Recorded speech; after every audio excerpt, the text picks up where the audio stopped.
I guess we can start because there's going to be a delay anyway. So hello everyone, and thanks for joining today this series of Decolonizing the Planet, Building a World we Want to See, presented by Slí Eile, which is an anti-authoritarian, anti-capitalist, direct action environmental group. So the topic of today is Eco-Fascism and racism in the environmental movement. And we're joined by Emily and Nicole, which are from MERJ, Migrants and Ethnic Minorities for Reproductive Justice. We're also joined by Juliana from BLF, the Brazilian Left Front, and by Camila, who's from the COSAJUCA, Colectivo Socio-Juvenil y Ambiental de Cajamarca, the Socio-Environmental Youth Collective of Cajamarca in Colombia. She's also part of the Alianza de Mujeres Campesinas de Cajamarca, so the Cajamarca Women Peasant Alliance. We'll also then be joined by Lydia from Feminist Fightback, who will give us a feminist perspective on the topic. So I'm Saf, and I'll be co-hosting this with Nick, and Sian will also help us with the translation for Camila. Nick and I will be asking the speakers questions, and they'll have more or less 5 minutes to answer each of the questions.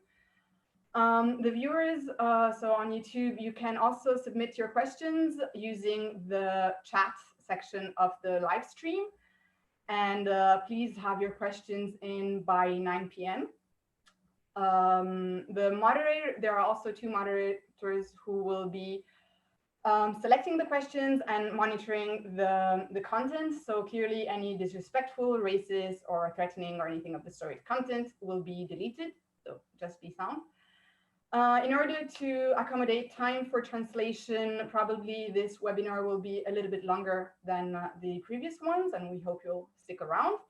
And now, before we start with the questions, Nick is going to give an intro on the topic. So Nick, I leave it to you.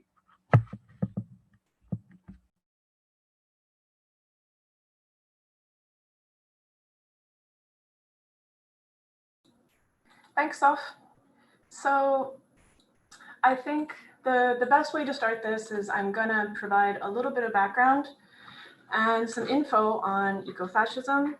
And I think the best way to do this is by beginning with somewhat of a provocative statement. So if your environmentalism is an anti-fascist, then it's bullshit. So what this means is that in any proper analysis of humanity's relationship to nature, it must also contain an analysis of humanity's relationship to itself, our relationship to each other.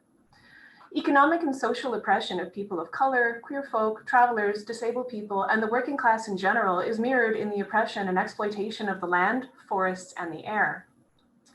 Fascism, by definition, doesn't consider social class or class relations. It creates and consolidates power by appealing to a mythical, exclusionary vision of nationalism, blaming all woes, including environmental ones, on the most marginalized of social structure itself. Efforts to create a society which functions in harmony with the biosphere must account for and develop ways of ending the domination and exploitation of humans and the planet. Being lured into fascistic and authoritarian thinking will only exacerbate these problems and continue ecological destruction. In recent years, there's been renewed attention to climate crisis, and eco-fascist views have again come into prominence. Eco-fascism is an ideology that blames ecological destruction on overpopulation, immigration, and over-industrialization. Their solutions include genocide of non-nationals, ethnic minorities, and militarized borders and deportations. Eco-fascism has come to the fore more recently with events like mass shootings in Norway, New Zealand, United States, and many more. These shooters claim that it's overpopulation that is killing the planet and that they know which people are the problems: religious and ethnic minorities. These fears come from the fact that our world is in the process of becoming uninhabitable. Capitalism has made everyone precarious. Wages haven't increased since the 1970s, and things are getting worse for nearly everyone, while our governments are telling us that the economy is booming and that things have never been so good. In this context, we are told that the problem comes from people in the global south. They have too many children. They say that it's foreigners and ethnic minorities who are taking jobs and stealing their women. Eco-fascism is not new. It was first coined in relation to Nazism and the nation's connection to the homeland, which was summed up in the slogan, blood and soil. The Volkish movement then, just as eco-fascists today, reviled the alienation of workers made rootless by industrial society and cities.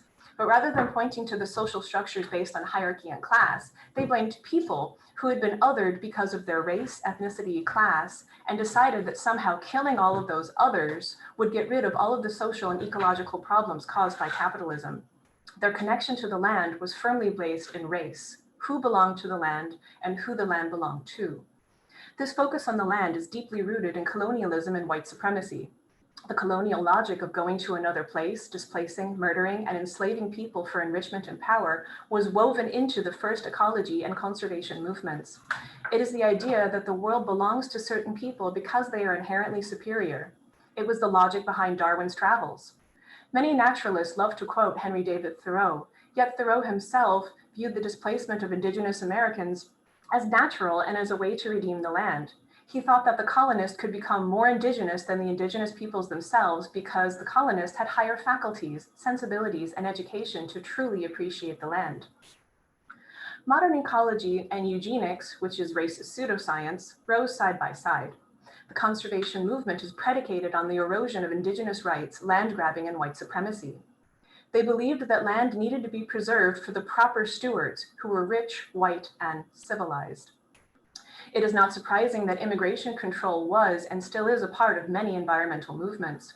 In fact, the US-based organization Sierra Club held population control as one of its main tenets until the early 2000s. Population control ideas fed into policies that led to mass sterilization programs for indigenous women and women of color that carried on for decades. Members of the Sierra Club created the Federation for American Immigration Reform and the Center for Immigration Studies. Both are deeply racist and xenophobic organizations. The latter is still influencing US immigration policy. US President Theodore Roosevelt was lauded for his Conservation Act, which made 230 million acres of land into parks. However, the idea for these parklands was that they should be purged of any indigenous people and made pristine for the appreciation of Anglo-Saxon gentlemen. These early conservationists believed in their stewardship of the land, the same colonial logic that they know what's best for the natural world by virtue of their power and privilege. These same ideas have manifested themselves in the NeoColonialism of the World Bank and IMF through policies of sustainable development that enclose common lands and force countries already ravaged by colonialism and imperialism into endless cycles of debt and dependence. Corporations work with conservation organizations to open up new lands for exploitation by creating reserves to offset the damage of development. They reduce local and indigenous peoples to poachers, and as seen by the World Wildlife Fund, who armed guards who went on to beat, rape, and murder people trying to return to their lands or just simply access the land. Right-wing and fascist parties around Europe, such as the National Front and Marine Le Pen's Rassemblement National, openly declare that immigration control, border policing, and racial preservation is the response to environmental disaster. In Ireland, right-wing and fascist groups recruit members and organize in marginalized areas of rural Ireland, blaming migrants for the lack of rural social services. Environmental movements that claim to be apolitical, are easy prey for eco-fascist entryism. The fact is that no one is apolitical, and if you claim your movement is, then you are effectively defaulting to power. Apolitical movements treat the state and capitalism as neutral entities that have been corrupted by bad politicians and greed. This simplistic bad apples argument lacks the critical analysis of the state as an inherently coercive institution that uses violence via armies and police to maintain social inequality. The state cannot exist without sexism, racism, ableism, and exploitation. Likewise, capitalism cannot exist without the state's violence to protect property relations and institutionalize inequality through state violence. Apolitical ecology movements' denial of the violence of the state only reproduces white supremacy and colonial relations that the state itself creates. White supremacy and colonialism is at the heart of ecological destruction. No movement can be effective without placing this fight at the core of their struggle. Movements that claim to be apolitical are like white people claiming to be colorblind and therefore not racist. Refusing to accept that people have different experiences of state violence and capital exploitation based on their race, gender, and class and ability robs people of their voices and delegitimizes their experience.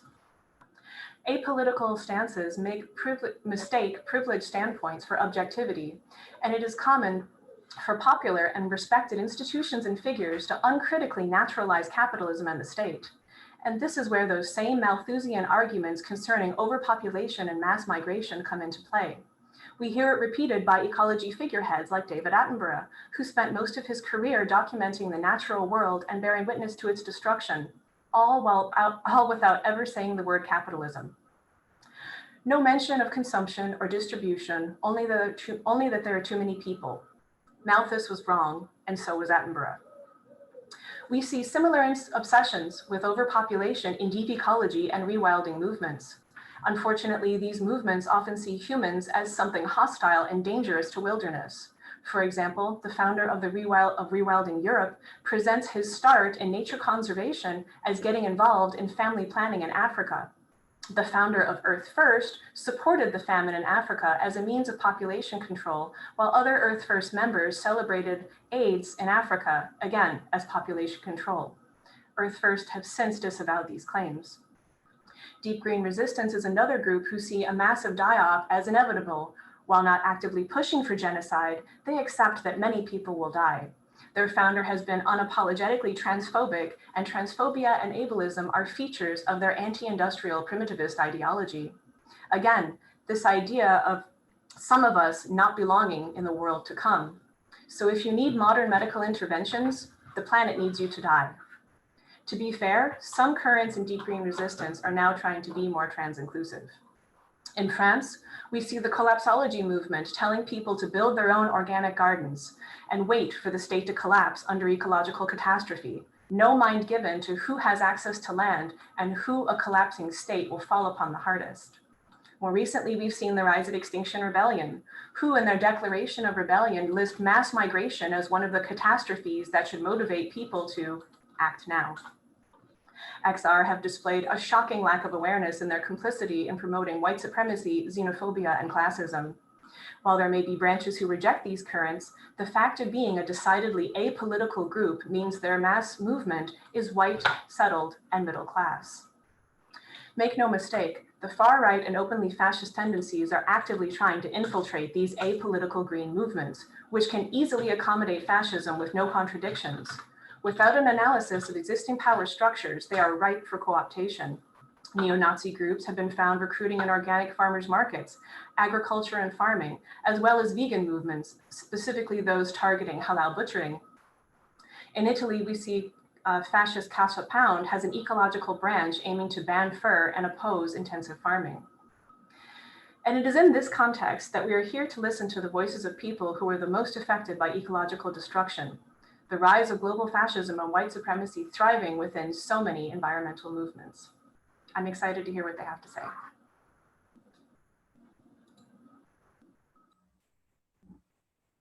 Okay, thanks, Nick, for that introduction. Now we're going to start with the first question, which is if you could please introduce yourselves and your groups, or talk about campaigns or any other activities that are ongoing.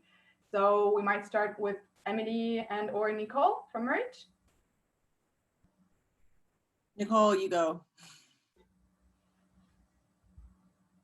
Sure.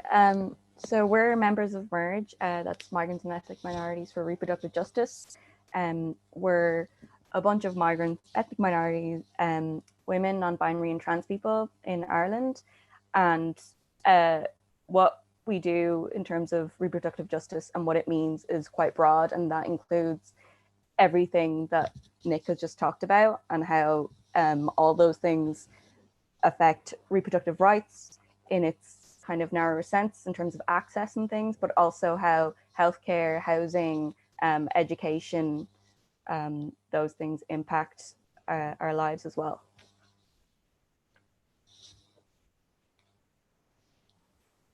Okay, thanks for that, Nicole. And now maybe Juliana, if you want to talk about yourself and your group.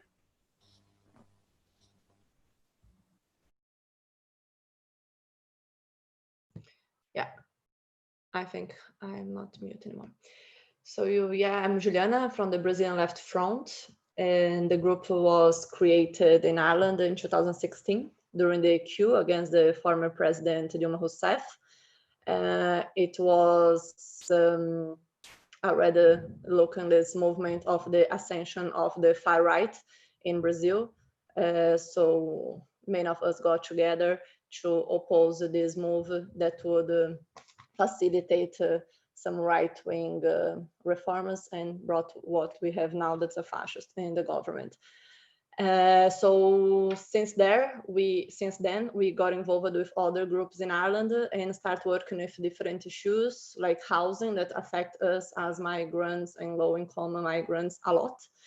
And the environmental issue, it's something that we have worked with the indigenous groups in Brazil as a solidarity, but was something that we felt that we really needed to take part in discussions in Ireland with this emergence of Extinction Rebellion and the problems that Nick already pointed out. And they needed to bring a little bit of this perspective from the global south and what's going on there, because it seems that it wasn't in the narrative. And we can talk a little bit more after.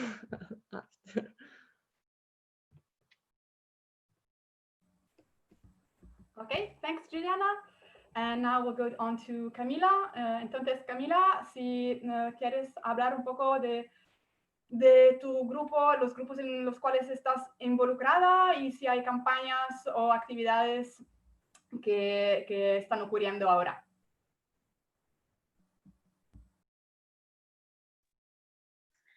Bueno, buenas tardes para todas, todos, todes, en español. Bueno, pues yo hago parte del colectivo Socio-Environmental juvenil de Cajamarca y de la Alianza de Mujeres Campesinas de Cajamarca. Bueno, nosotros, pues yo vivo en un pequeño pueblo que es Cajamarca, es netamente agrícola, acá todos somos de descendencia campesina. Y pues un poco lo que hacemos es defender el territorio desde la conservación de las prácticas ancestrales, principalmente en la producción de comida. Entonces, a partir de ahí, pues nos vemos enfrentados con conflictos extractivistas y empezamos a entender todas estas dinámicas dictatoriales, pues nosotros decimos que nos estamos enfrentando a una dictadura minera energética, una dictadura extractivista, porque pues en Colombia es un país donde no podemos hablar, no podemos manifestarnos, porque pues después de la firma del Acuerdo de Paz del 2016 han incrementado los casos de asesinato a líderes y lideresas sociales.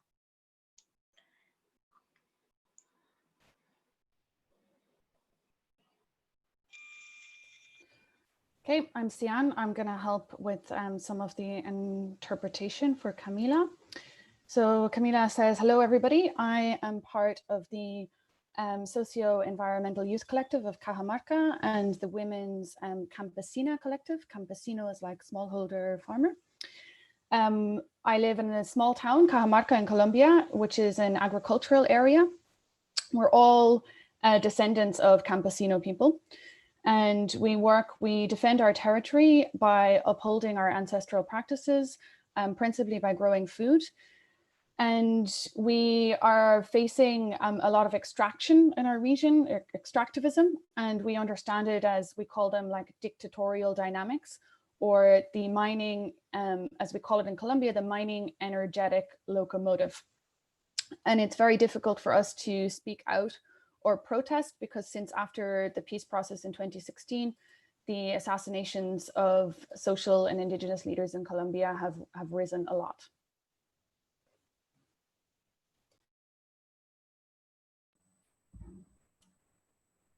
Okay, thanks for that. So going on to the next question, could you please talk to us about the environmental racism and the impact that colonialism has on your communities?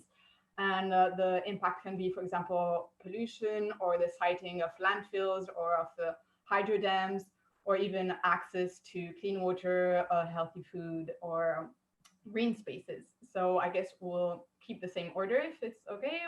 So if Emily or Nicole want to give their opinion about that. Yeah, I can go, and then Nicole can sort of fill in the blanks. That would be great.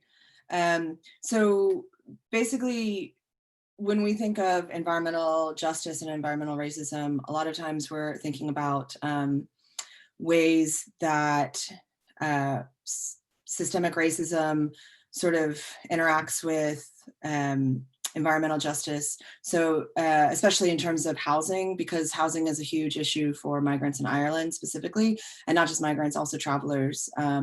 Getting decent accommodation is really difficult, and there's loads of environmental impacts in terms of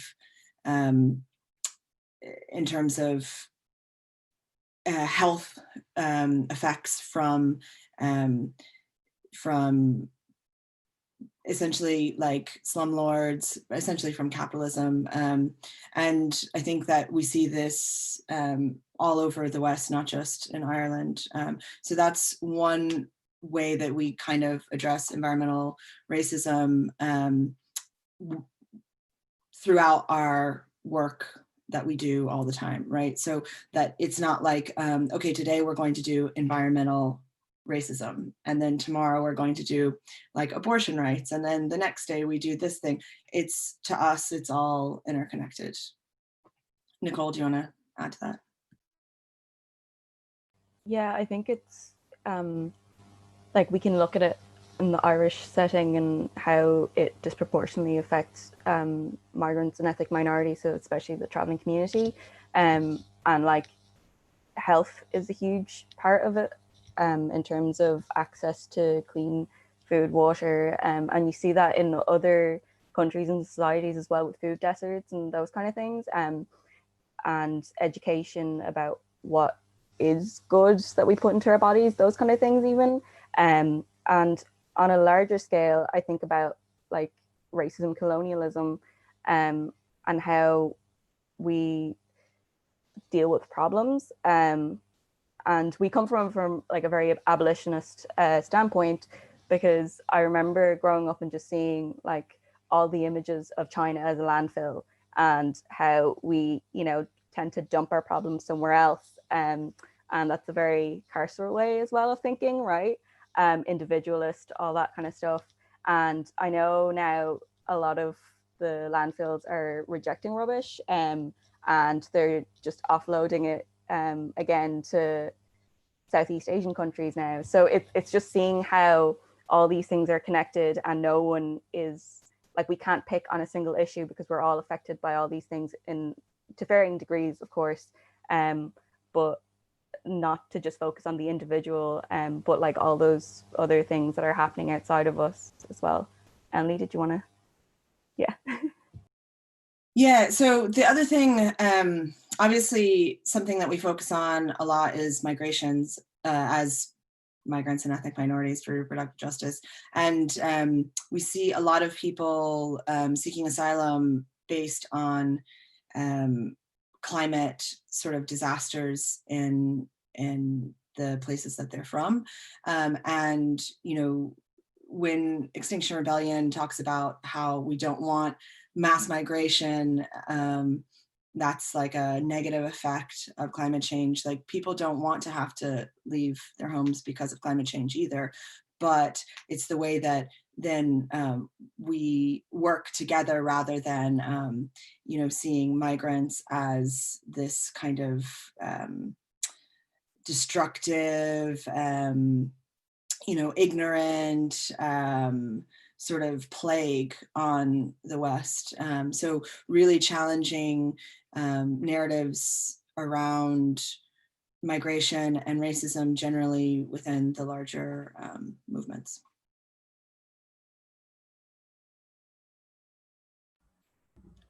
Okay, thank you very much. And indeed, it was very interesting also the connection between the migrants seen as you were saying, plague or any other type of problems connected to the environment and climate change, as Nick was illustrating before.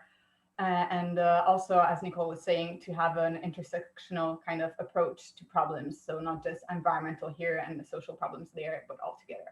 Now, if Juliana, you would like to come in and give us your view on that? Yeah.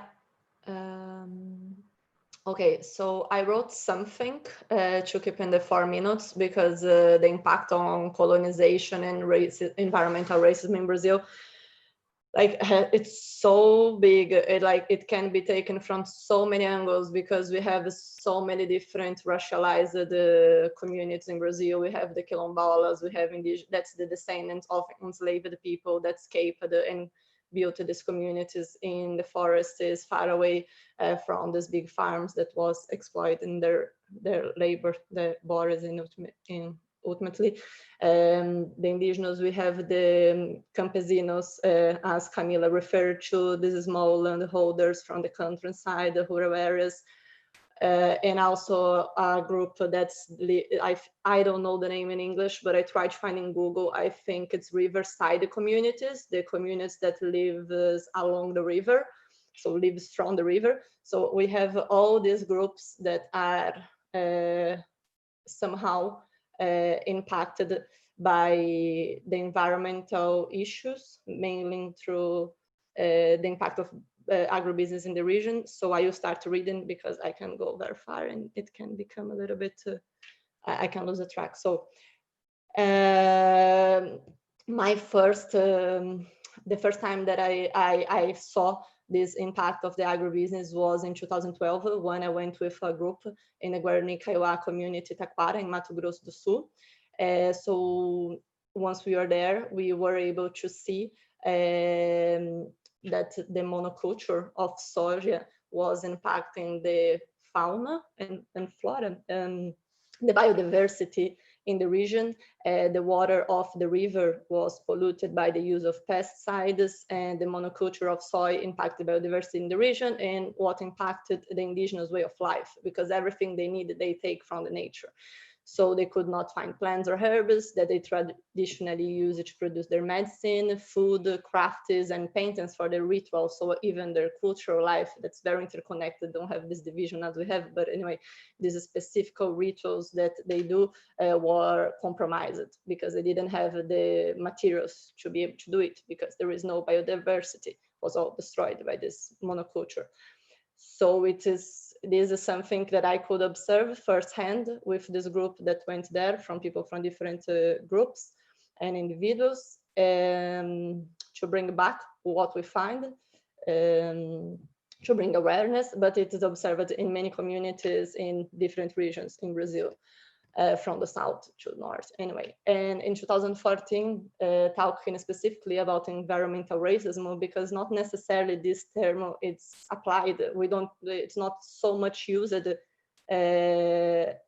it can be identified. And if you use this term, it's a term that people embrace or whatever, but this term was really used openly in 2014 by a group of women from the Quilombola communities, that they wrote a letter to report the prejudice and the prejudices and the difficulties they faced, and they named these issues as environmental racism. They were the target of the advantage of the advance of the monoculture of eucalyptus and the cane agribusiness, and also mining and oil companies, all in this region. So they didn't have all the problems that they face goes beyond the immediate impact of these companies in the area. They also were denied by basic sanitation, like water wasn't treated. They had to capture from artisans' wheels, and they didn't have access through the road. It was terrible bad conditions. So to bring whatever they must need from other regions to supply their needs was very problematic, very time consuming. So all this kind of elements was brought together. They didn't have even garbage collection, and they didn't have what to do. And when this community just put the garbage somewhere, they are going to be accused of being destroying the environment. Ignoring that their surroundings are being totally destroyed by capitalist action, by the actions of the big agribusiness. So, and also one big issue in Brazil, just to conclude, is this power plants projects to generate hydroelectric power. We have big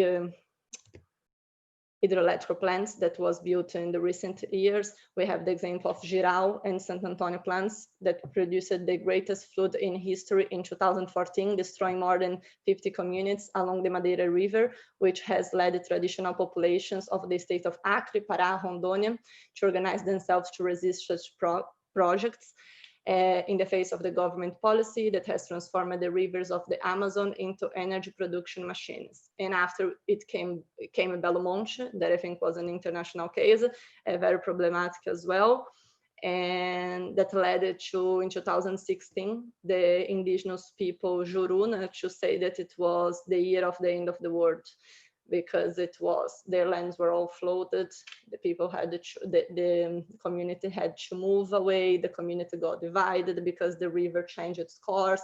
So it happened to not, the transposition of the Belo Monte actually impacted not only the indigenous communities, impacted a lot of these riverside communities as well. 3,500 families were also had to leave the area, and they were put in apartments blocks that was built to accommodate them, totally far from the river, totally far from the way that they usually connect themselves and are able to live, basically, because all they need to take from the river and the surroundings. So they were put in a place very far from this area and also far from the city.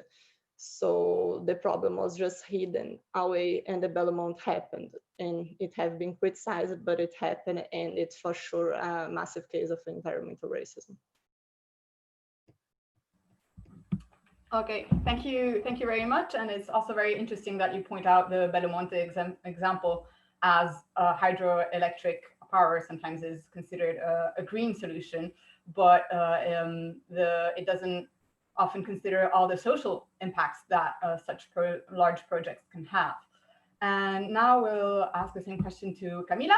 Entonces, Camila, si puedes hablar un poco del racismo ambiental y del impacto del colonialismo sobre tus comunidades. Entonces puede ser el impacto como la contaminación, la proximidad de vertederos o la localización de presas hidroeléctricas o otro impactos que quieres.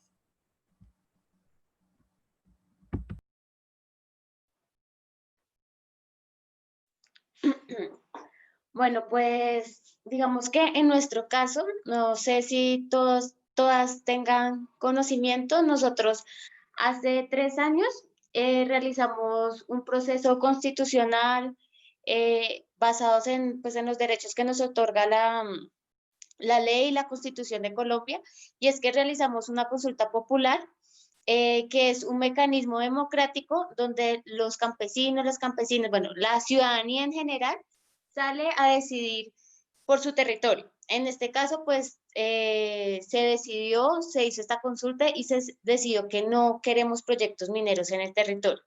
Digamos que nuestra mayor amenaza es la minería a cielo abierto. Prácticamente el 90% del territorio estaba concesionado a la minería. Entonces, a partir de ahí, pues nosotros empezamos a reflexionar sobre pues la imposición de estos proyectos, que era una constante en toda Colombia. Si quieres, ¿traduces? Sí. So, in our case, I'm not sure if you all know this already, that 3 years ago, we had a constitutional process, a process based on the Colombian Constitution, which is a popular consultation. It's a democratic process where everybody, campesinos or all of the residents of the region, can decide on the use of our territory. So we voted against mining projects because open cast mining is the biggest threat to our territory, and a large part of the region was under mining concessions. So we started reflecting on the imposition of these projects. Yeah.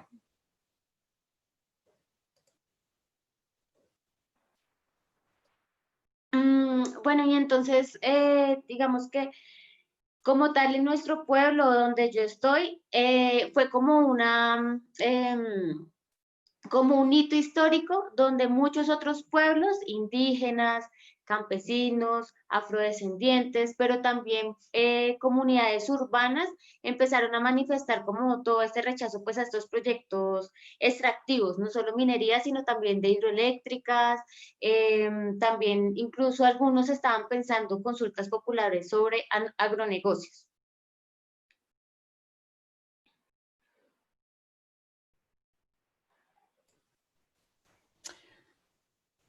So in our area, in our pueblo, or my village, my town, this was like a historic milestone even in the country, as indigenous and campesino Afro communities and also even urban communities started to reject other extractive projects, not just mining, but also hydroelectric, and even considering using this tool against agribusiness.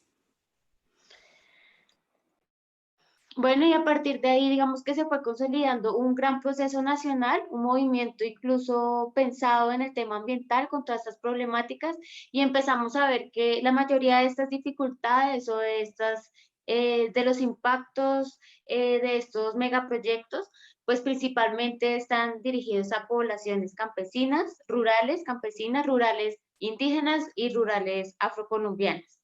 Entonces, pues un poco como las reflexiones que hemos llegado es que, pues que pues de alguna forma para sostener este sistema económico, vemos que, digamos, el fuerte impacto y sobre todo los proyectos impuestos en este tipo de comunidades, ¿no? En comunidades marginales, en supuestamente minorías, pero pues prácticamente la mayoría de población colombiana es campesina, mestiza, entre pues afrocolombianos e indígenas.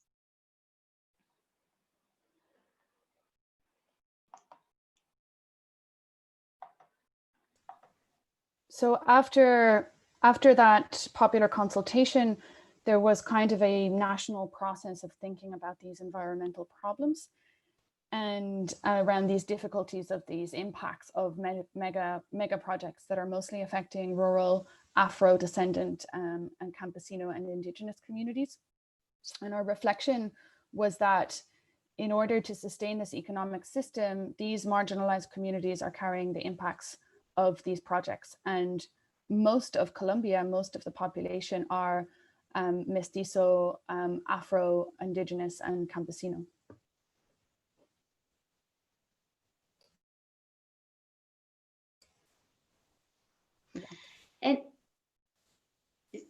No, y pues como para finalizar un poco como lo que hemos podido construir principalmente con las comunidades, bueno, con este movimiento que hemos pues creado, del cual hacemos parte, es precisamente reconocer como toda esta diversidad de pues como de pensamiento y como las diferentes formas también de defender nuestros territorios, ¿no?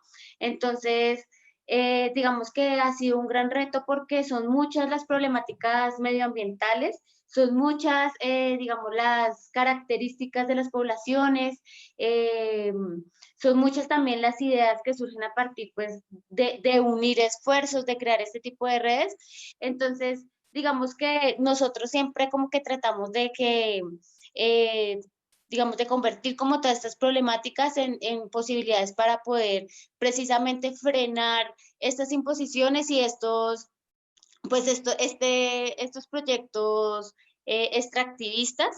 Y pues digamos que ese es como el gran reto que tenemos hoy día en Colombia, en Cajamarca, y es poder hacer frente como a estas dinámicas neocoloniales también que pues están acá atentando de alguna forma contra la identidad de nuestros ancestros, de nuestras ancestras, y pues que afortunadamente hoy en Cajamarca podemos decir que ha sido un proceso de más de 13 años donde hemos impedido al máximo pues que se ejecuten este tipo de actividades y pues de proyectos contaminantes.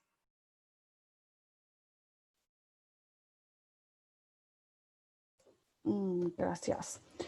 And so just to finish off, and in the community that I'm part of the work that I'm part of, we know that we must recognize the differences between us and the different ways of defending our territory. It's a real challenge because there are many different environmental problems. There are many problems. There's many different characteristics of different communities, and there's many different ways to resist and to unite networks. So we always try to share these different problems and share our work to unite and put a break, to put a stop to these extractive projects. And that is the biggest challenge we have in Cajamarca, is to stop these mega projects that go against these neo-colonial mega projects that go against our ancestors and our ancestral ways. And it's been 13 years now that we've been putting a halt to this type of projects here in Cajamarca.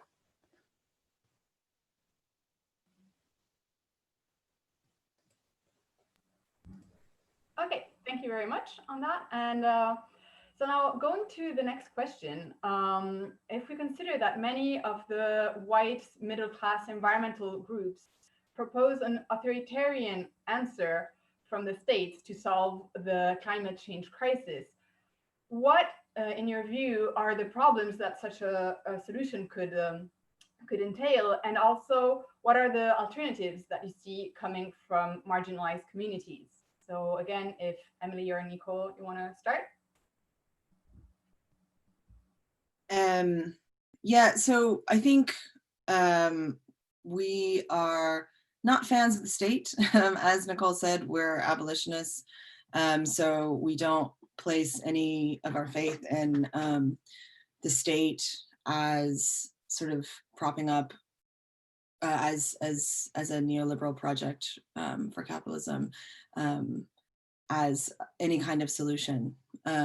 So like, we look at things like proposals that the state makes for environmental justice, which is like carbon tax, right? The Green Party as well, carbon tax, that'll solve everything. It's these individual pieces that really don't address the underlying issue of capitalism, right? And who does that disproportionately affect? It affects marginalized communities, it affects poor people, and it affects people who can't access state, like social welfare, like undocumented migrants and asylum seekers, poor people generally. And we know that people of color, travelers, migrants are disproportionately poor and working class. So that's who is disproportionately affected by these state solutions.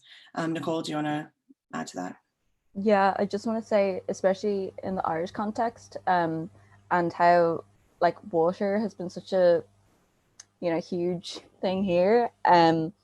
It's just wild that the issues that we have, that we even know of now, only have been documented and researched like a lot in the past few years, because there wasn't any work done on it. And I think even the stuff that they have released is like, our pipes are so bad, not only because they're old, but because of the ones that were built during the boom times.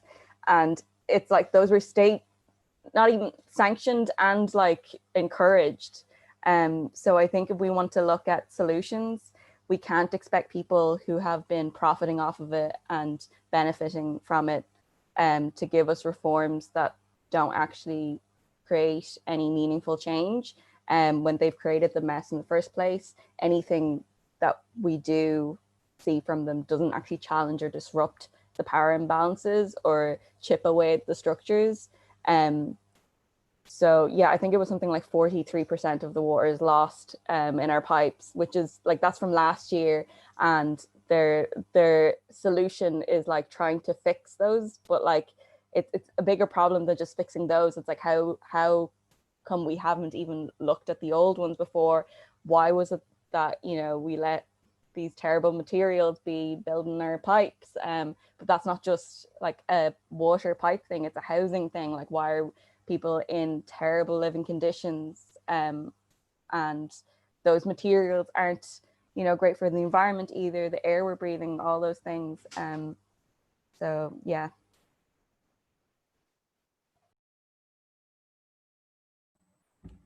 Thank you very much. Yeah, indeed, access to clean water is one of the most important things for people. And as you were saying, both the drainage systems poorly handled and misconnections and the overall racism that can be seen coming from the state is quite a problem.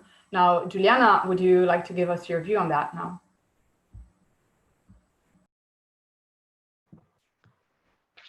Yes, so I share the same view about the state. There is a lot of liberals that believe that the state is actually plural. There is spaces for negotiation. The struggle can pretty much be done through these structures, and that the state is not one, and it means that doesn't represent one interest, but the antagonist, the different interests in the civil society and society. So our interest is that shows itself antagonized in society.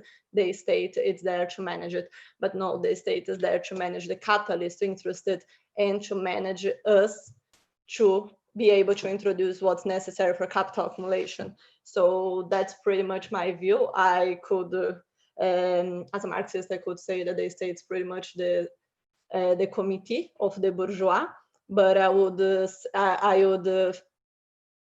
think that maybe today is not the central committee, but it's some kind of human resources of private capital, because the private capital, it's so relevant, it's so big that the state, it's just like doing the work, but the capital is the boss. So it would be like the human resources to give this face that's like trying to manage these different interests, but in the end of the day, what they are putting forward is a capitalist project in a capitalist society, what pretty much makes sense if you think that states are different in each time. So in the sense, I wouldn't advise to give too much power to the state, because again, it should be used against those that aims to oppose the state as well. And minorities, as migrants, as they said, women and the poor people in general, the working class. So if you are white and media class, you can pretty much work with groups on the ground. I was white once when I was in Brazil as well. So we can be white, okay, learn a lot of shit, because when I moved to Ireland, I became a person of color. So I had to understand myself as a migrant in this process. And I got connected with migrants groups here, what helped me a lot in understanding racist issues that I might have overlooked in Brazil. So it's very important working with groups on the ground, and specifically related to the environment. I think Ireland has already a repertoire of struggle.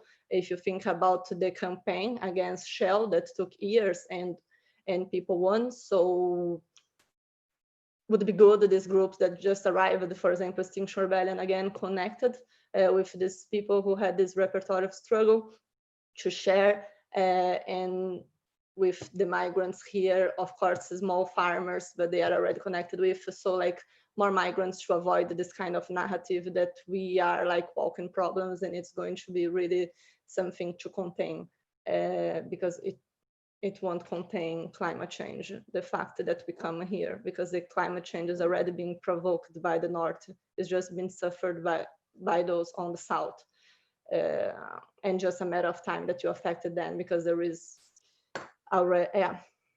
So I think I would suggest working together, and there is a lot of examples going on. Camila just gave of her own community, and just to look up.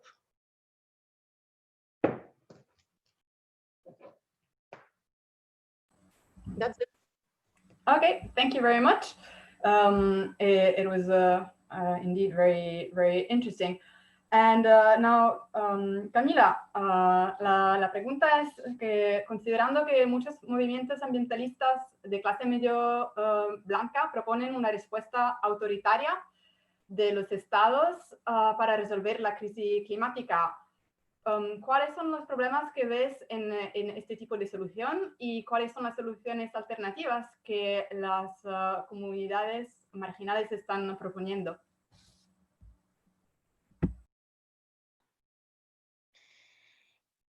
Bueno, pues coincidimos también con muchos planteamientos que han compartido las compañeras. Definitivamente estas soluciones son muy superficiales. Cuando tratamos de hacer propuestas para la crisis del cambio climático, ¿qué vamos a hacer? Pues para lo que estamos viviendo, pues definitivamente hay que atacar al sistema capitalista, no hay otra. El sistema capitalista tiene que acabarse para que podamos tener una justicia ambiental. Pues nosotros, digamos que desde nuestra experiencia tratamos también que los procesos sean muy participativos, comunitarios. Digamos, muchas reflexiones que hemos tenido de nuestro proceso, pues parte de que, bueno, el Estado se supone que debe garantizar unos derechos. Nosotros como comunidades hemos accedemos al derecho a participar, a decidir sobre nuestro territorio, pero el mismo Estado desconoce nuestras decisiones. Entonces, un pueblo llamado Cajamarca, una comunidad de Cajamarca, se levantó, usó mecanismos democráticos, legales, diciendo no a la minería, no queremos ningún proyecto que contamine nuestras aguas, que nos acabe la vocación campesina, agrícola, y aún así el Estado insiste en desconocer estos mandatos populares. Es decir, que digamos, la mayor reflexión que nosotros tenemos es que el Estado, pues prácticamente no es garante de ningún derecho. Por el contrario, el mismo Estado se encarga pues de generar ese tipo de violaciones, ¿no? Entonces, pues digamos, desde nuestras comunidades, desde nuestros movimientos, proponemos pues primero pues el trabajo en red, el trabajo en comunidad, el trabajo local también. Nosotros nos dimos cuenta que cuando Cajamarca se levantó, todo por iniciativa ciudadana, iniciativa popular, aquí los gobernantes locales y departamentales, regionales, pues digamos que no estuvieron muy dentro del proceso, prácticamente fueron líderes y lideresas comunitarias, y pues a partir de ahí nos dimos cuenta que este gran logro inspiró y motivó a otros procesos también a hacerlo, a otros pueblos, a otras comunidades también en alzar su voz y rechazar pues este tipo de proyectos. Si quieres traducir y ya, sí. Gracias. Thank you. So we're in agreement with a lot of what the Compass have said. The solutions that are proposed are very superficial. And when we if we think about proposing solutions to the climate crisis, we have to attack the capitalist system. There's no other way. To have environmental justice, the capitalist system has to end. From our own experiences, we believe in participation and in community processes. And the reflections we've had in those processes around the state is supposed to guarantee our rights. And we've accessed that right to decide about our territory, but the state doesn't recognize that decision we've made. So we rose up and we used a democratic process to reject this extractive project that affects our livelihood and our agriculture, but the state wouldn't recognize that democratic process. So we conclude that the state is not a guarantor of any rights. The state is actually perpetuating these violations. So from our communities and movements, we propose work in community and work in networks. And we saw that when Cajamarca rose up, the local departments and local politicians were not really in favor of the process. It was community leaders who did the work, but it then inspired other processes and other communities to raise their voice and also to reject those extractive projects.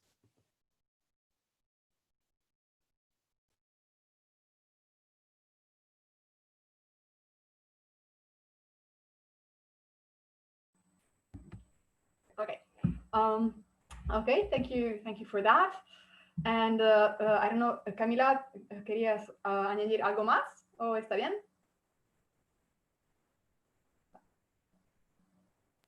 Bueno, creo que de momento está bien. Oh, okay, perfecto. Okay, so then we'll go on to the next question. If you could please talk about racism in the environmental movements and how does white supremacy manifest itself in these spaces, and also if you could explain what does it mean to be affected-led movement and what doesn't it mean. So maybe talk about white saviorism or things like that. So again, we'll start with MERJ. So Emily or Nicole. Yeah, so I could talk a lot about this.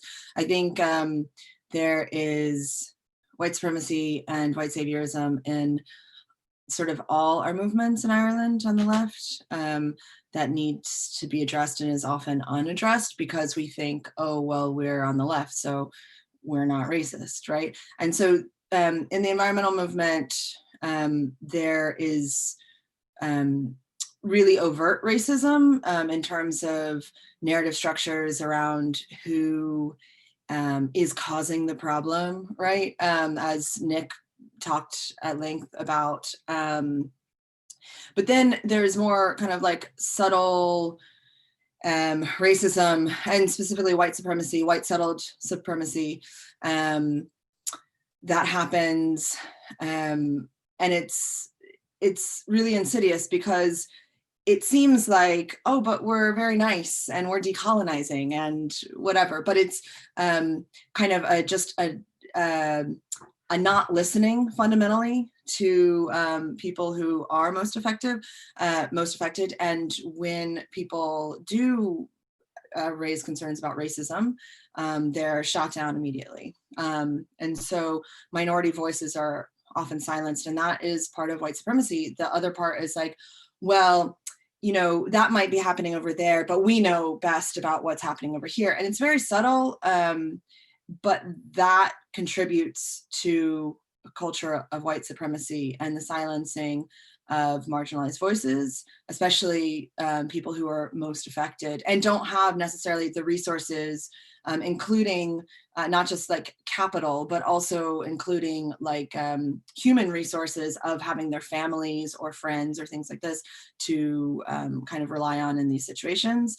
And another way that we see racism is in terms of like who can participate. So I know we're beating up on Extinction Rebellion tonight, but like, I'm sure they can take it. But like, you know, Extinction Rebellion's whole thing about like, Gardy, we love you, whatever, that is like not something that migrants are necessarily going to want to participate in. Migrants, obviously, a lot of people are criminalized by the GNIB, which is the guards. It's the immigration part of the guards.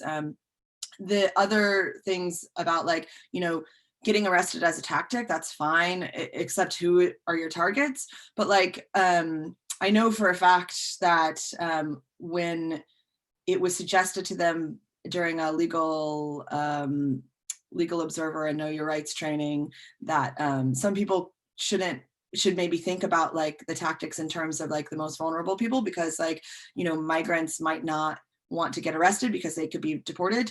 No one had even thought of that. And so, you know, these kind of, it's not just overt messaging that's racist, it's also these really subtle, well, it's not subtle to us, right? But it's subtle, maybe you wouldn't even realize the ways that migrants and ethnic minorities are not listened to, they are talked down to, they are talked about, you know, in this white saviorism way, like, oh, we're going to help these poor people in Latin America, we're going to help these poor people in Africa, we're going to help these whatever, because, you know, climate, it's so bad, and like, you know, we want to help them, but like fundamentally not listening to those people on the ground and not working with those communities, but dictating like how a campaign is going to be run, like what they need. And so, yeah, it's just these subtle ways that we're replicating systems of oppression and white supremacy. Probably Nicole has more to say about that. I was gonna talk about XOR as well, but you basically mentioned all the things, like in terms of cops and being best pals with them. One of the things I really want to talk about was how I think the emergence and the popularity of XOR was really exciting but problematic in so many ways. Seeing people recognize, like white, middle class, abled people for the first time recognize that something could be a threat to their like existence was like really interesting. And how that manifests to like a very individual conception of like activism and struggles. Because for us, I think climate issues are capitalist, race-based, and all those things that we talked about. You can't separate those. I know like we keep talking about it, but like they're just so interconnected. But like seeing them, like XOR was kind of like a gateway for a lot of people for the first time. And so I saw a lot of students, like younger people, and also a lot of older people as well. And that idea of like, oh, it's my first time. And like, it's that liberal thing of like, I can't believe I still have to fight about this. And it's like, do you know, people have been fighting for this for a long, long time. So that's really interesting. And that plays into the kind of white savior aspect of it as well, of like knowledge holding and gatekeeping, because then they kind of have made it so that they're like the spokespeople for it, and that anyone else who is a person of color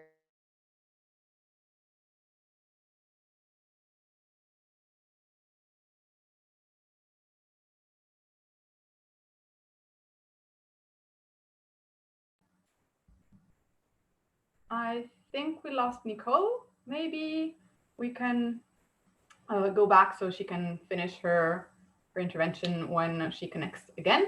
And if Juliana, now you want to go ahead on that question while Nicole reconnects.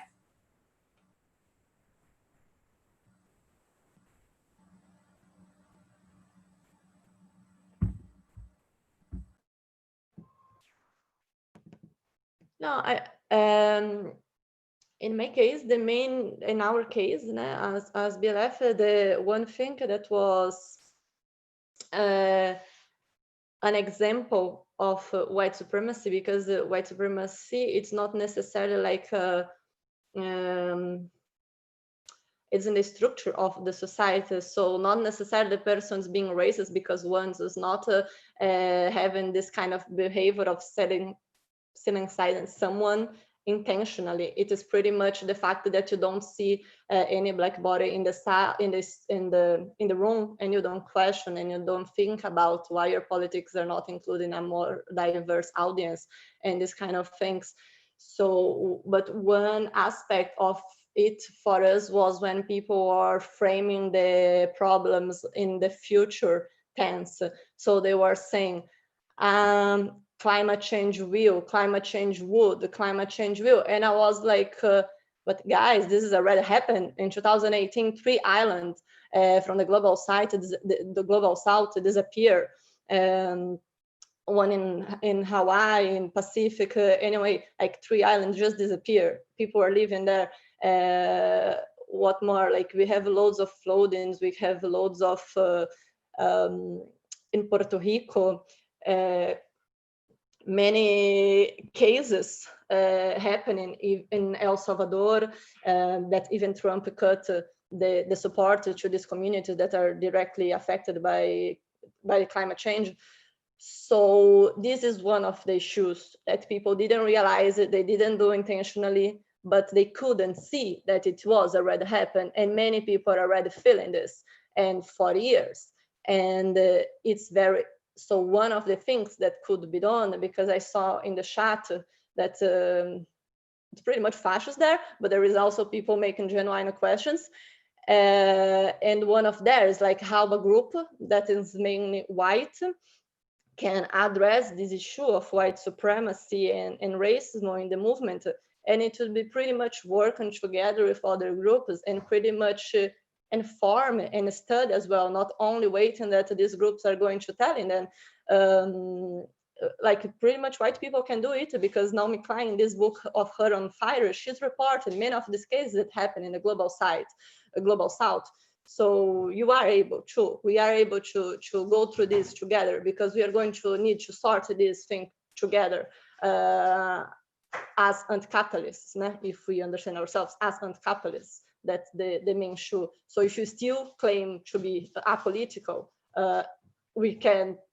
you need to look at another group to be like your migrant talk, because we have a specific goal, like environmental issue is brought together in this bigger in society that has these other problems that the girls from MERJ already pointed out.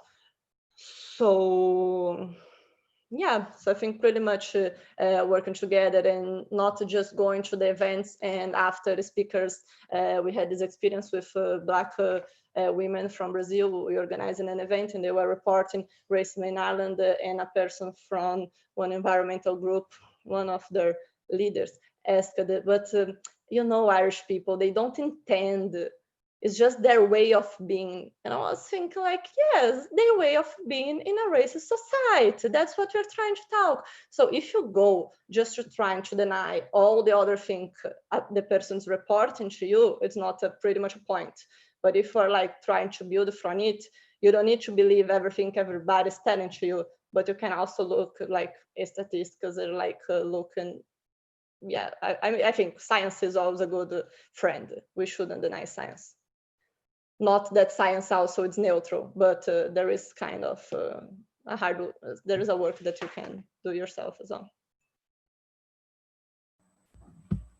Okay, thanks for that. And maybe Nicole, since you were interrupted due to connection problems, would you like to finish your intervention? Yeah, I forgot what I was going to say there, but there's two things that I want to talk about. In terms of racism, I think we need to look at the effects of colonialism and, you know, just the idea of going to other places and displacement and all those kind of things that have led to migration.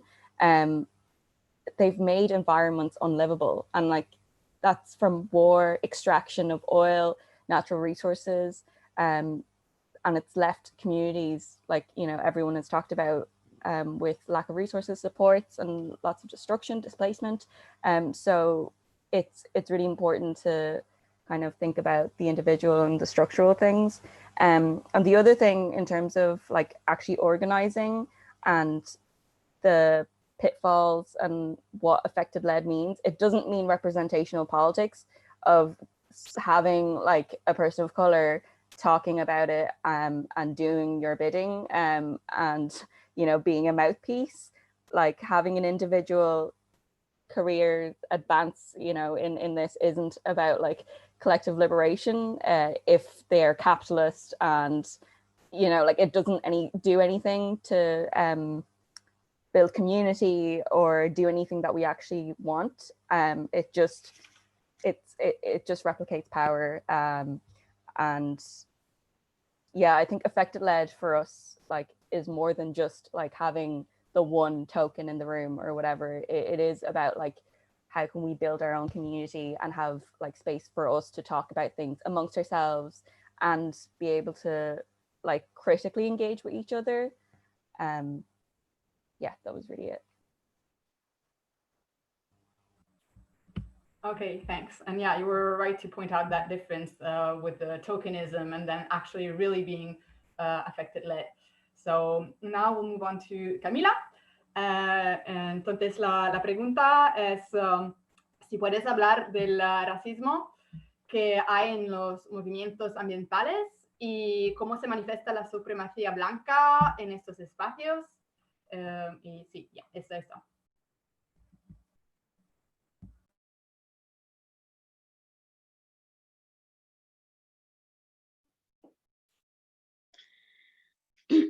Bueno, pues sí, claramente nosotros también hemos visto, bueno, digamos que un poco también de nuestros como situaciones que nos hemos visto enfrentados.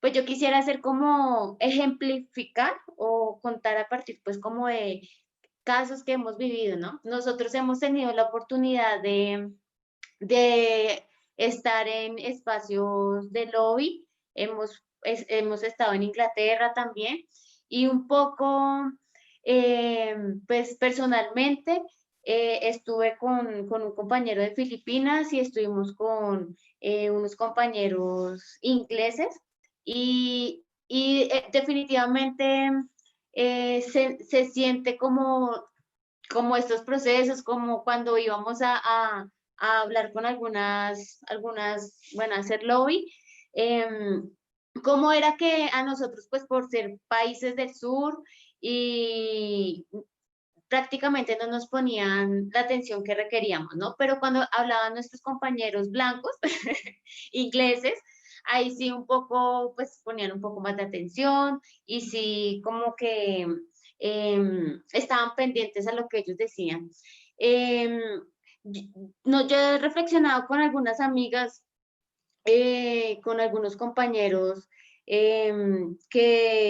pues, que apoyan como todo el proceso acá en Colombia, y digamos que algo que hemos tratado de construir es precisamente que el apoyo principalmente de gente de afuera, de organizaciones, de voluntarios, que vienen pues principalmente de países europeos, pues poder generar como una dinámica de relación horizontal, ¿no? Porque pues acá en nuestros países las dinámicas son totalmente diferentes, las relaciones son totalmente diferentes, y pues lo que creemos es que también hay gente que cree que viene acá a apoyar y es hacer lo que ellos digan y no tienen en cuenta pues prácticamente las verdaderas necesidades pues, de las comunidades afectadas por daños ambientales.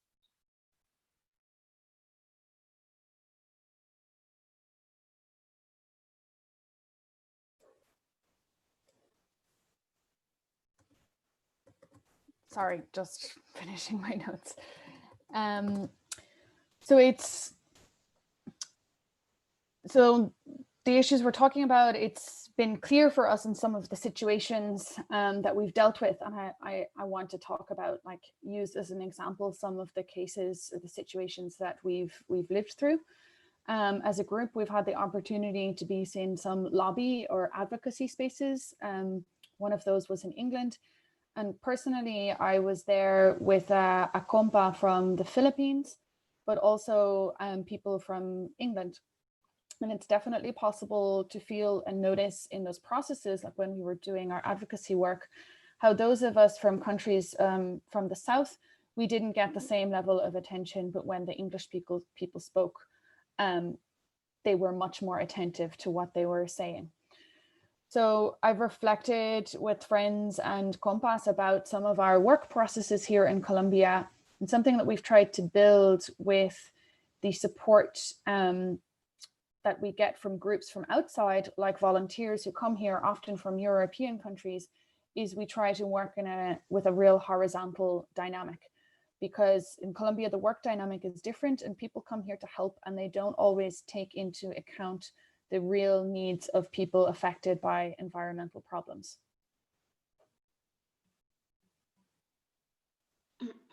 Y también un poco lo que hemos vivido y que ha generado mucha tensión, no es tanto como el tema, bueno, creemos también como desde este pensamiento occidental, un poco es creer que las personas que han estudiado en una universidad, los que han tenido una formación académica, vale mucho más su palabra que que las personas que han salido de sus comunidades para defender el sentir de toda una comunidad, ¿no? Entonces, nosotros también hemos de alguna forma visto también discriminados, porque desde las capitales, desde las grandes ciudades, intentan hablar por las comunidades que estamos en los territorios, no por las comunidades que estamos aquí en los pueblos, en las montañas, bueno, en cada territorio como haciéndonos escuchar, ¿no? Entonces como que hay muchas voces en las capitales, pues, digamos en Bogotá, hay un montón de organizaciones pues que acompañan procesos, que es importante, pero se llevan la voz de, pues, de las comunidades, y eso es un poco como creer que estas organizaciones, que porque están en la ciudad, porque tienen recursos, porque tienen apoyos técnicos, formación académica, pues vale mucho más de lo que realmente están haciendo las comunidades. Entonces, un poco como esta desigualdad y esta estigmatización a los procesos sociales, campesinos, de mujeres, que estamos allí en el territorio defendiendo pues nuestros derechos.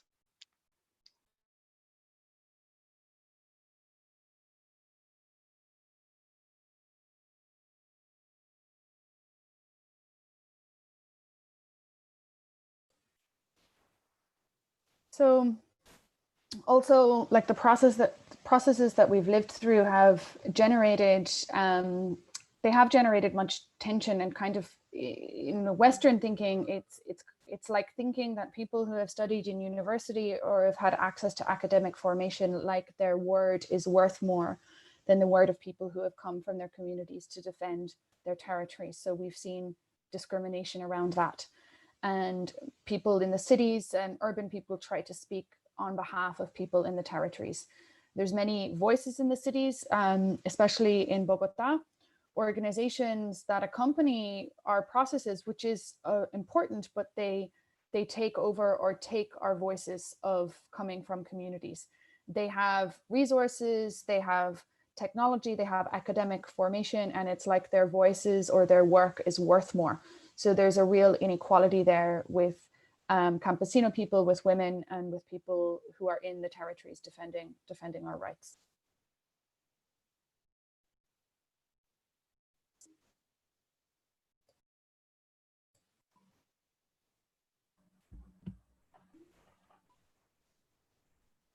Okay, so now, as Nick was mentioning, often corporations and environmental NGOs go in hand to hand to kind of greenwash the corporation's reputation, and, for example, create protected areas to offset the impact on biodiversity that the corporation's development project can have.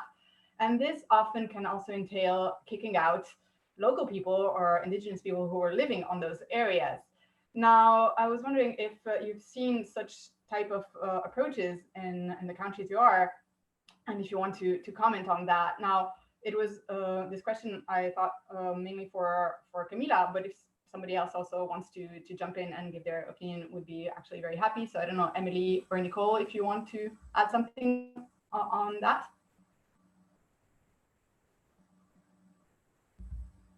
Otherwise, we'll just go to Camila. Entonces, Camila, la pregunta es sobre las corporaciones que trabajan juntos con ONGs ambientales para promover una visión verde del capitalismo, muchas veces excluyendo a las poblaciones locales de áreas que van a ser protegidas para compensar a los impactos sobre la biodiversidad que los proyectos de desarrollo de estas corporaciones tienen.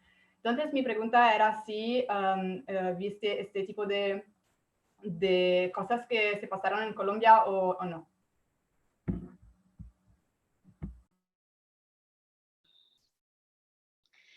Bueno, pues aquí en Colombia sí pasa mucho, y es que se crean un montón de organizaciones para lavar la imagen de las empresas que cometen crímenes ambientales. En el caso de Cajamarca, bueno, en caso de Cajamarca se presentaron como dos situaciones. Una es muy interesante porque esta empresa, que es Langlo-Golachanti, esta empresa promovió, prácticamente creó una ONG para validar todo su proyecto social, ¿no? Socialmente.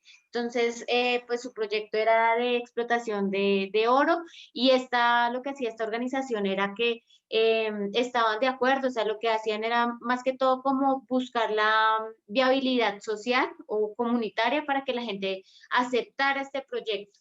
Por otro lado, también encontramos como organizaciones específicamente de conservación que hacen contratos para hacer estudios que beneficiarán posteriormente en conseguir todas las licencias para poder pues, desarrollar como tal el proyecto. Entonces, digamos que estas dos vías son complementarias porque mientras se crea una ONG social para validar todo su apoyo aparentemente a la comunidad o su buen responsabilidad social de la empresa, pues también hay unas ONGs técnicas que prácticamente pues, soportan técnicamente pues pues todo el trámite que requieren pues estas empresas, ¿no?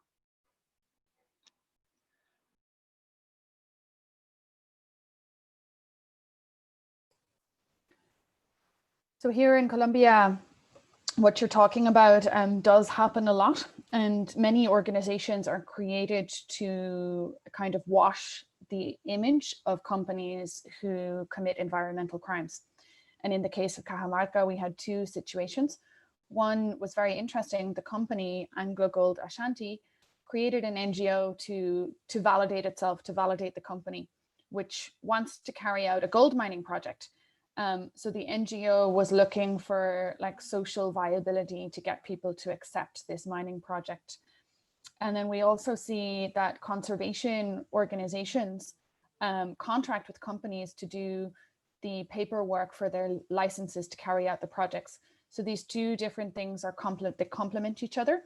While on the one hand, they create an NGO to try to show some social responsibility of the company and to greenwash it, there are also NGOs who are carrying out their work to get the paperwork to carry out these mining projects. Y pues para finalizar, si nosotros tenemos mucho cuidado cada vez que llega cualquier organización que quiera trabajar con nosotros. Hemos tenido casos donde hay organizaciones que quieren hacer investigación social y nos damos cuenta que estas investigaciones van a ir pues a la empresa. Entonces nosotros sí preferimos no, o sea, ser supremamente cerrados en este caso porque pues digamos mucha información que tiene la empresa también se ha aprovechado de la ingenuidad de organizaciones locales pues para tener este tipo de información. Entonces por eso es que nosotros sí es muy difícil, digamos, cuando alguien, periodistas o algún investigador, investigadora, vienen como a hacer algún tipo de estudios, siempre somos muy cuidadosos como de recibirlos, investigar bien quiénes son, qué organizaciones, si tienen algún tipo de contratos con empresas capitalistas o mineroenergéticas o con el Estado. Entonces sí, digamos que somos muy cuidadosos en ese sentido.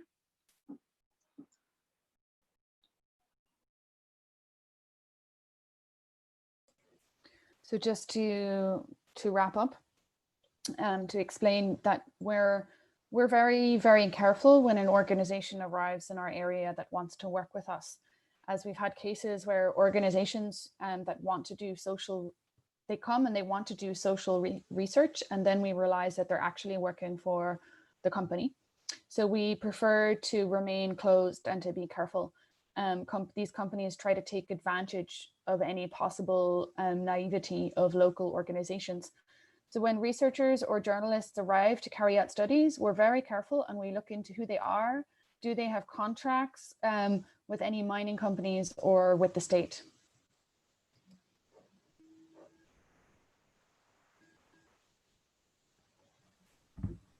Okay. So now the next question is on population control. So as Nick was saying, eco-fascists think that population control is one of the key solutions to environmental problems. Now, have you seen if reproductive rights vary depending on race or class, or maybe if the state or NGOs have in other ways discriminated against particular groups of the population? So again, if Nicole or Emily, you would like to start? Yeah, I can start. So yeah, this is a huge issue, right? Eugenics is a huge problem, specifically targeting racialized people. In where I'm from, in North Carolina, there was, up until the 1980s, there was a program of eugenics mostly carried out, sterilization mostly carried out on poor Black women. And I think the state ended up having to pay reparations for this.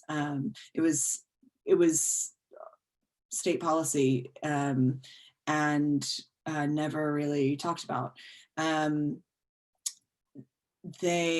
think we see this as very common during the referendum, the repeal referendum that repealed the 8th, which MERJ campaigned on.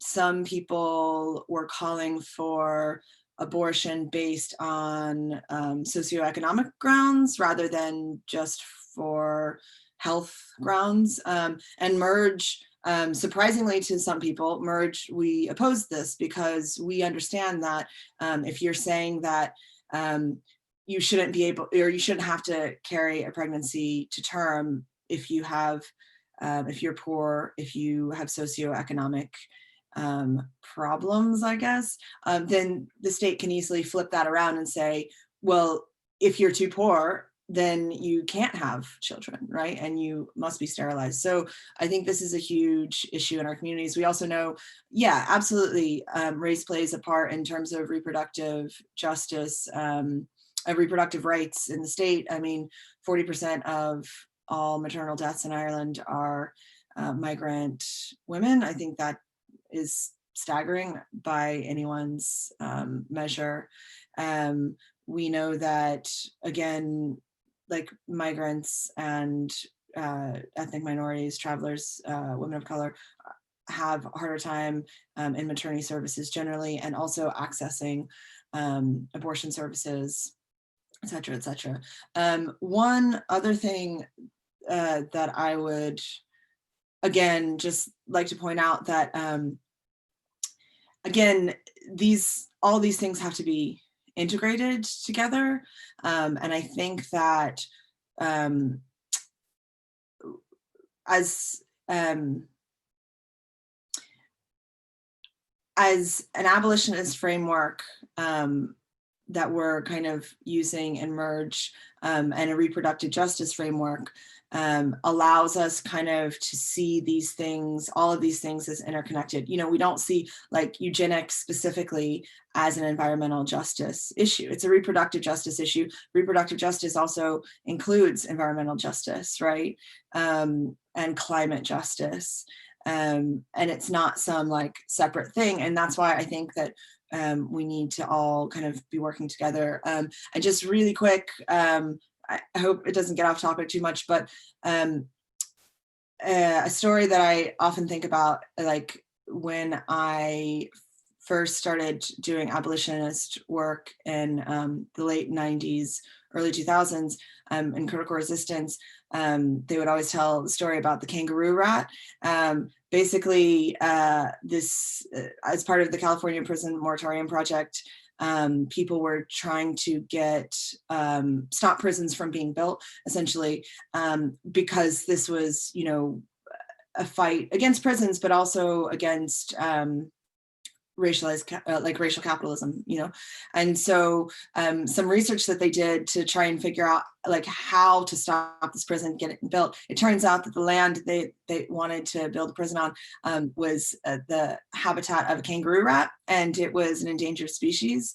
So these, like, you know, prison abolitionists who were anti-racist, largely people of color, and like a more Latinx migrant community that the land was on ended up joining forces with these like white environmentalists who wanted to save the kangaroo rat, right? And then these linked these movements. But also, if you look at abolition, it's not just about not building prisons or, you know, defunding the police or, you know, abolishing the police ultimately and abolishing prisons. It's also about like what the world that we want to build is. And that, of course, includes climate justice, environmental justice. And so we need to think of those as integrated goals and work together in this way, not think of it as like, oh, today we'll do our thing and tomorrow we'll do your thing. And that's what solidarity looks like. No, it like actually needs to, we need to see it as far more integrated. And I don't want to use the term intersectional because I just feel like that has no meaning anymore. But really think of all the struggles as anti-capitalist struggles as the same struggle. Essentially, that's all. I just wanted to read out the definition of racism as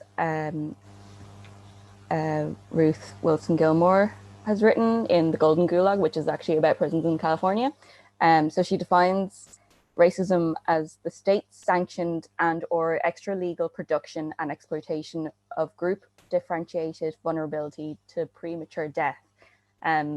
It's a very like long way of saying like it causes us to die disproportionately. And I think when we think about population control and reproductive justice, it is about like living and surviving our livelihood and those things. And Emily pointed out like all the really important things that people don't realize how we even have pills and things like that. And it was a lot of it through forced sterilization and testing on poor Black disabled women. But I want to talk about how in Ireland, like the political parties, even the left ones, have in very insidious ways talked about closed borders and migration as an issue for workers, as if, you know, migrants aren't also working class and there's no working class migrants. But even like left parties have kind of used that rhetoric. And it's no wonder we see eco-fascism and like the use of population control as a talking point. And it also, like in more insidious ways as well, like talking about the good or deserving migrant. Like I know the UK has the point system now, with that idea of like professional, well-educated, it's just very colonial anyways. But even if you aren't an extreme, you know, eco-fascist or alt-right person going online talking about this, once you support the idea of some migrants are more deserving, you've opened that door. And on the flip side, basically, what Emily was saying, you're saying that some people deserve to die because they are poor and Black and disabled, and they're not well educated, they're not academics, they're not doctors. Same with the idea of like essential workers, or like give them status and, you know, regularize them. Yes, it's good, but also regularize everyone, give everyone the status, and while that like abolish borders, those kind of things. So yeah, that's really it. Okay, thanks. And now, Juliana, would you want to come in and add something on that? Yeah, so I think we have seen this kind of population control happen in Latin America in diverse countries. It was forbidden officially in Brazil in 1996, when it was introduced the family code, when this kind of practice would not be allowed to be adopted, just with the consent of the woman. But of course, the consensus means you need to have education to know what you are choosing. So it happens. So I will just show a little bit some numbers that I have here to see, because of course it is a class issue. Of course, many poor white people also go through it, but just to show us minorities are minorities because they have like less rights and they are in a most vulnerable position because they're not only working class, but they also hold this issue of race, and as women, race and gender, and so many other issues that shapes one individuality. But in Brazil, like now, if we look, official information shows that maternal mortality affects mostly Black women. Of the total women affected by maternal death, 62.8 are Black. According to Fiocruz, Afro-Brazilian women are the biggest victims of obstetric violence. Of the total, 65.9 are Black women. So in the regional level, cases like the one in the state of São Paulo reproduce the same. No, this is another thing that I wrote, but I'm not going to go into it. But the average of maternal mortality between 2002 and 2004 was almost 2,200 women between 25 and 39 years old. And of that total, Black women died 4 times more than white women. So it is, so we have this inequality even in Brazil. And when we are thinking about the scarcity in a global context, we are going to see this kind of difference happening between the North and the global South. So once we have scarcity, we are going to use our rationality to think how we are going to distribute the resources, how we are going to distribute the land in itself, if we will be able to occupy this land. And if racism is still permeating our rationality, the way we make choices, the way we evaluate people's life, it's going to have a huge impact. Will not, it's already happened. Now I'm talking like a white. But the fact is, we needed to consider this aspect, because if the South, the global South, is the one that produces more carbon and is impacting the most the global South, the people from the global South are going to migrate. Of course, many times this is internal migration, but people are going to migrate. I have just a data about this regarding migration. So a 2018 World Bank study estimates that by 2050, more than 140 million people in Sub-Saharan Africa, South Asia, and Latin America will be displaced because of climate stress. And unestimated many consider, and this estimate is still considered conservative. Most will stay in their own countries, crowding in already overstressed cities and slums, and many will try for a better life elsewhere. So these are huge numbers. This is numbers from the World Bank that I avoided to quote because they are often used against us. But in this case, if they are given these numbers and are considered already conservative, the reality is very tense. So we needed to think the way we value people's life and how we are going to manage if scarcity comes. Okay, thanks for the data. And so now going to Camila. Los ecofascistas piensan que el control de la población es una de las soluciones clave para los problemas ambientales.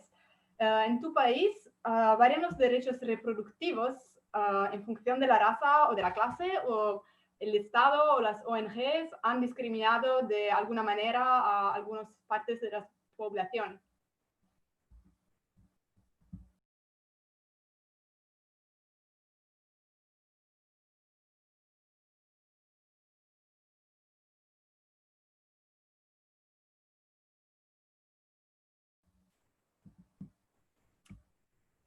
So I think maybe Camila is frozen.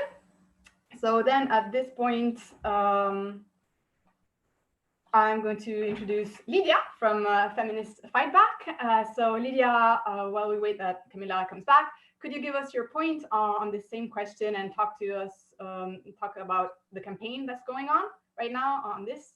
So thanks. Yeah, thank you. So yeah, I'm part of a feminist collective called Feminist Fightback. We're an anti-capitalist feminist collective founded about 13 years ago. So over the years, we've been involved in different campaigns around things like housing, migrant rights, workplace rights, childcare, access to abortion. And we always come to these campaigns with a perspective of reproductive justice. That's our framework for looking at all of these things. So we think reproductive justice would mean everybody has the right to choose whether or not we have children, to raise them in comfort and safety with people that we choose. It's obviously about access to abortion, but it's also about the ability to leave an abusive relationship, not to be exploited by your landlord or your boss, hopefully, because we live in a world with no landlords or bosses, and to have your gender affirmed by society and by people that work in the medical profession. But for the last couple of years, our campaign has been, we've been focusing on ending NHS charges for migrants. This is something, basically there are certain groups of migrants in the UK who are now charged for care that everybody else gets for free, obviously through taxation. But so I'm just going to talk a little bit about kind of what the charges are, who's charged, who's affected by the charges, and what the consequences have been, and kind of how we think that's linked to population control projects around the world, which are often justified as a kind of green policy. So I mean, obviously, as a collective, we oppose all the healthcare charges. We oppose charging for any kind of healthcare, but our focus has been on maternity and abortion care. And we think it's interesting that this element of these charges are sort of particularly racist and patriarchal, and basically an amount to an attempt at population control by the UK government. So kind of who's charged, it's really complicated, and that's by design, because part of the aim of these charges is to make people feel worried about living in the UK and about their health and their family's health. So I'm not going to go into loads of detail about it, about kind of specifically who's charged, but it's basically people who don't pay the immigration health surcharge, which is a charge that you pay on top of your visa, which then allows you to access almost all NHS care. Interestingly, people that pay this charge are still not able to access fertility treatment, which is, I mean, not shocked. I'm not shocked by anything the government does, but it is really telling that fertility treatment is excluded even for those people. But the main people affected by the charges are people on visitor visas, so people who are on visas of 6 months or less. A lot of these people are undocumented migrants, people who have like overstayed their visa, refused asylum seekers who are no longer supported by the Home Office, people who may have entered the UK quote unquote illegally. It can include people who claimed asylum and were refused, and also people that have moved abroad or spend a lot of time abroad. So these people are charged for almost all secondary care. So that means that they can go to the GP, or they can go to A&E, the emergency unit, for free. And they'll be charged for any referrals or any treatment. So if somebody went into A&E because they'd broken their leg, they'd be assessed for free. So someone could look at them and say, yep, you've broken your leg. As soon as they are sent for x-rays, pain medication, surgery, any other treatment, that is chargeable. So really an emergency visit to A&E is not free, it's going to cost you. So some of the care is charged upfront, so you'd have to pay before you're treated. That's non-urgent care, and immediately necessary treatment is invoiced afterwards. So now maternity and abortion care is considered immediately necessary. So a standard maternity package costs about £7,000.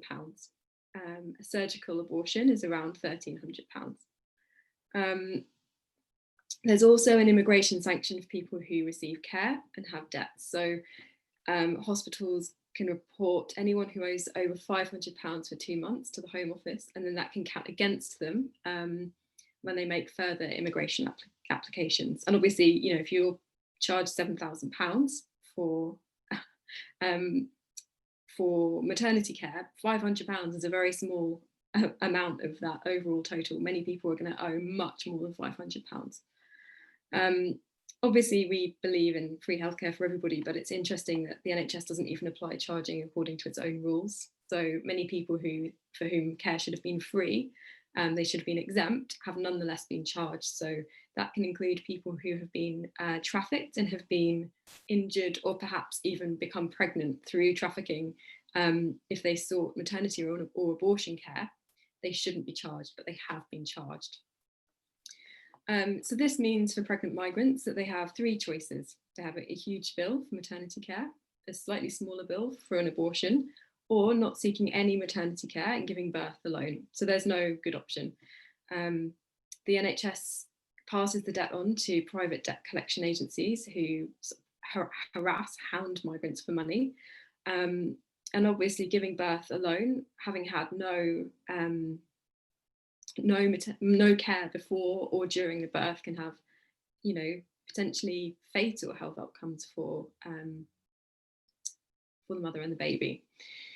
So we think these charges are an extension of the UK's insistence in interfering in migrant family making, and that's part of a wider panic in countries which are currently predominantly white, that with demographic changes they may become majority minority.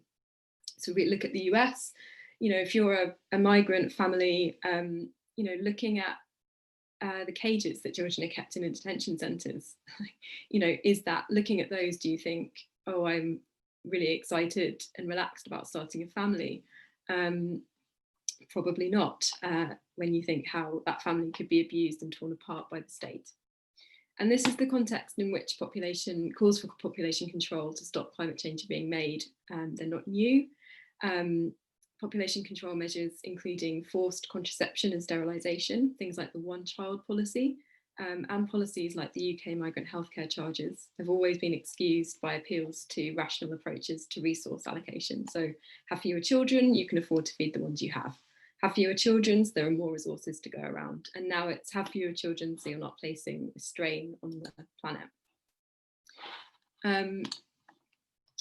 So it's a kind of cool rationality and a pretense that this is a numbers game, and that obscures the fact that these policies always reinscribe the racist patriarchal norms of the societies that enact them. So in a world where Black and brown lives are valued less, it's these people who are prevented from having children and making families, whilst also being scapegoated for climate change. Population control measures, policies which interfere with family making, are always racist. This is true whether it comes from fascists or from people that consider themselves to be liberal. He's been mentioned earlier by Nick, but David Attenborough, I'm sure, would not consider himself to be a racist. But if his calls for population control were heeded, the outcomes would be violently racist. In an effort to obscure this, population control advocates brand their policies as feminist, often, about giving women choices about their bodies, providing girls with education about contraception. Many Western-backed initiatives in countries in Africa purport to be about reducing maternal deaths. But obviously just ensuring women don't get pregnant doesn't address the root causes of maternal deaths, things like poverty, lack of healthcare, inequality, exploitation, lack of access to clean water and adequate nutrition. Until 2011, the UK was spending tens of millions of pounds in India supporting sterilisation schemes. Part of the rationale for this was preventing climate change. Many of the women were left in sort of serious pain after botched operations, and some miscarried or even bled to death because they were pregnant when they were sterilised. Poor and low caste women were often not told they were being sterilised, instead believing they were going for a routine health check. Others are bribed with small amounts of money or even clothes. So in what sense can any of this be said to be about giving women reproductive choices? They've been tricked or coerced. There's nothing feminist about this scheme that the UK helped to fund for many years, and it's telling that the UK government is enthusiastically supporting these initiatives, many in our former colonies, while forcing migrant women here to give birth alone in unsafe conditions, because the alternative is a debt they'll never be able to afford to pay. The outcome of both of these policies, one aid, one punitive, is to discourage the wrong sort of people from reproducing. Even if it were all true and it was possible or desirable to reduce populations in a way that was not racist, it's grossly unfair to place the burden on preventing climate change on people and families in the global south. As we all know, these are the people least responsible for and most at risk from climate change, which is already happening. To shift the blame from corporations who create deadly levels of emissions onto people who can't afford to buy what's produced and are often the workers doing the producing for poverty wages is not just unjust, but it's what will lead to the destruction of our planet.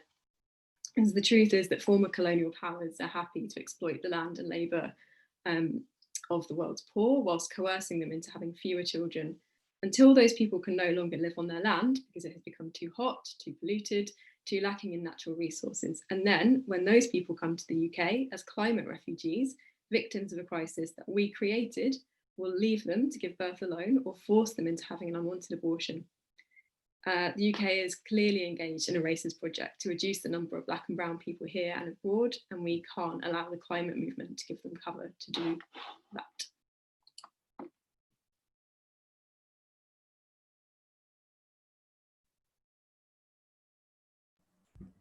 Okay, thank you very much for that. Now, just the last question before moving on to the questions from the public is again for Lydia. Environmentalists often propose to use an approach of reducing, reusing, and recycling and to save the environment, etc., which is great. But would that maybe come at an uneven price depending on gender or race or class? Can you comment on that? Yeah, absolutely. So if things stayed as they are, but we adopted these kind of greener approaches to cleaning or reducing waste, it's inevitable that we'll need to spend more time and energy on this work. Like a lot of the things that are producing more waste, causing pollution, are things that were invented to make a lot of this stuff quicker and easier, not through any kind of benevolence, but just so that we've got more time to spend on our paid work. So under current social relations, then yeah, this would definitely become an unequal burden. We know that women still do more of their fair share of housework in their own homes, and many women, often migrant women, do paid cleaning work and caring in other people's homes. So rich women will do what they've always done with this work. They'll outsource it to working class women, to women of colour. These women's work, paid and unpaid work, will become harder. Maybe then in their own homes, they'll choose not to recycle or to clean with toxic but more effective products, because they simply don't have the time or energy to do otherwise, because all of that time is taken up doing the right thing for other people in other people's homes. And then, ultimately, will these women be blamed when the climate crisis worsens? Is, oh, well, if everybody just kind of, if everybody used vinegar instead of Dettol and, reusable nappies instead of disposable nappies, we wouldn't be in this mess. So this is why it's been mentioned a few times that as feminist Fightback, we don't see climate struggle as being effective in any way, like outside of a wider struggle against capitalism, racism, and patriarchy. Instead, like, we just have to think about a different society and a totally different way of doing things. And we have kind of started to think about this a little bit as a collective. We have an article on our website called Will the Fight Against Climate Change Mean More Housework for Women, where we start to think of a few things that we could do differently. So for instance, I guess the base of it is that a lot of this work could be communalized. It's so this approach of, or just by kind of eco-friendly washing up liquid or whatever is so individualized and actually just creates money for companies who are springing up to fill this gap. But instead of kind of doing all of these things in our own individualized families and our own homes, we could maybe think about communities investing in sort of industrial washing machines that would last decades, far longer than a domestic washing machine. Maybe we could cook together in community kitchens so that not everybody has to own all of these appliances, which obviously are massive cost in the environment to produce. It would be really important to do things like shorten the working week so that people have more time to dedicate to these tasks, which are crucial to social reproduction, in a way that's not so harmful to the environment, while still having time for ourselves to relax and enjoy spending time with our friends. So our whole life isn't taken up with, our paid labour and our labour in the home. So I think there are a lot of solutions to this problem of unequal burdens, but none of them are about individual consumer choices, but really about a transformation of society and an end to capitalism.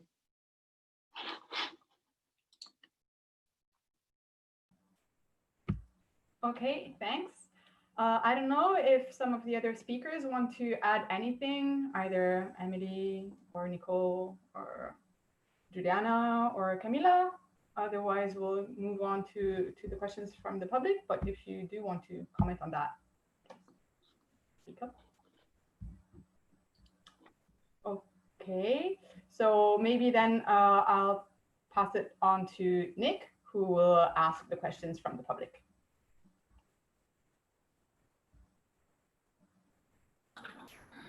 Hey, yeah. So we have a few questions coming in from the audience, and I think I'll just go around and I'll go in the same order that Soph has been going so far. If you don't want to answer the question, that's totally cool. Just say pass. So the first question we have is, how do we cope with colorblind people and apolitical people who think that oppression doesn't exist because they haven't seen it firsthand? How do we get them to wake up? So Emily, Nicole, do you want to come in on that? I mean, I guess, how do you get them to wake up? I think we just have to challenge it constantly. I don't know that there's like a magic bullet solution for this, but I know what doesn't help, and what doesn't help is trying to deny our sort of anti-capitalist sort of political agenda in order to make it palatable for a larger mass movement. So I don't think that we should, I think a lot of times people kind of try to shift the conversation. So I think that when there are people challenging racism and classism of the environmental movement, because it's like, oh, well, but this is bigger, so we want to get everyone on board, so let's not upset them by like focusing on this one like niche thing, whatever. But I think we do just continue to challenge it, and where it is all the time until finally they'll hear it. And maybe they won't hear it and do something tomorrow, but maybe they'll remember in 3 years that they heard this thing, and like, so it's not our job to, shake someone awake. It's our job to continue to challenge and maybe run interference, and stand by our principles. So. Yeah, like basically what Emily said, but like I think it's really important that like some people, maybe we don't want you to be on our side. Like, why, like if you're not here for collective liberation, then then you're either complicit or actively doing something. Like there's something holding you back because you don't want to give up or challenge or confront any of the power that you have. So I think that's like, recognizing that people who aren't invested and enough to like, confront those things and deal with whatever, then I mightn't want them to be in, like, and the thing is, like, it's not their movement, it's ours, you know, like we're the people doing it. So yeah, I think like, yes, there's convincing and all that, but like we just keep doing what we're doing. So like it doesn't really matter in that sense. Like if you have the energy, then like do it, but it's just like to not detract from what we're doing as well. And yeah, I don't really know in terms of color blindness and that. I feel like it's just, you know, once it is just what we've internalized, and maybe if we can keep chipping away at the other structural things, like people will begin to understand and see. So it mightn't necessarily be like stuff you say to them, it might be like the actual change that we affect, they'll see it. Like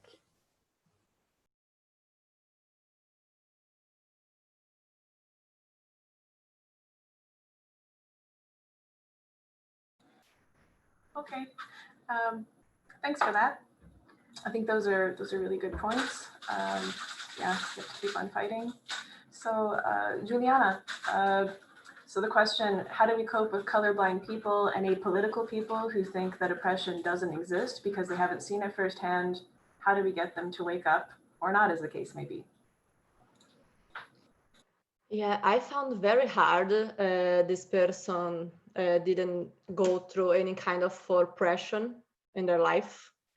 Might not be necessarily related to races, but if this person needs to go to work and at least lose 10 hours of their day going to work and need to come back and trying to do some meaningful thing in this time, in this free time, if this person didn't come through any kind of oppression, it's something very rare.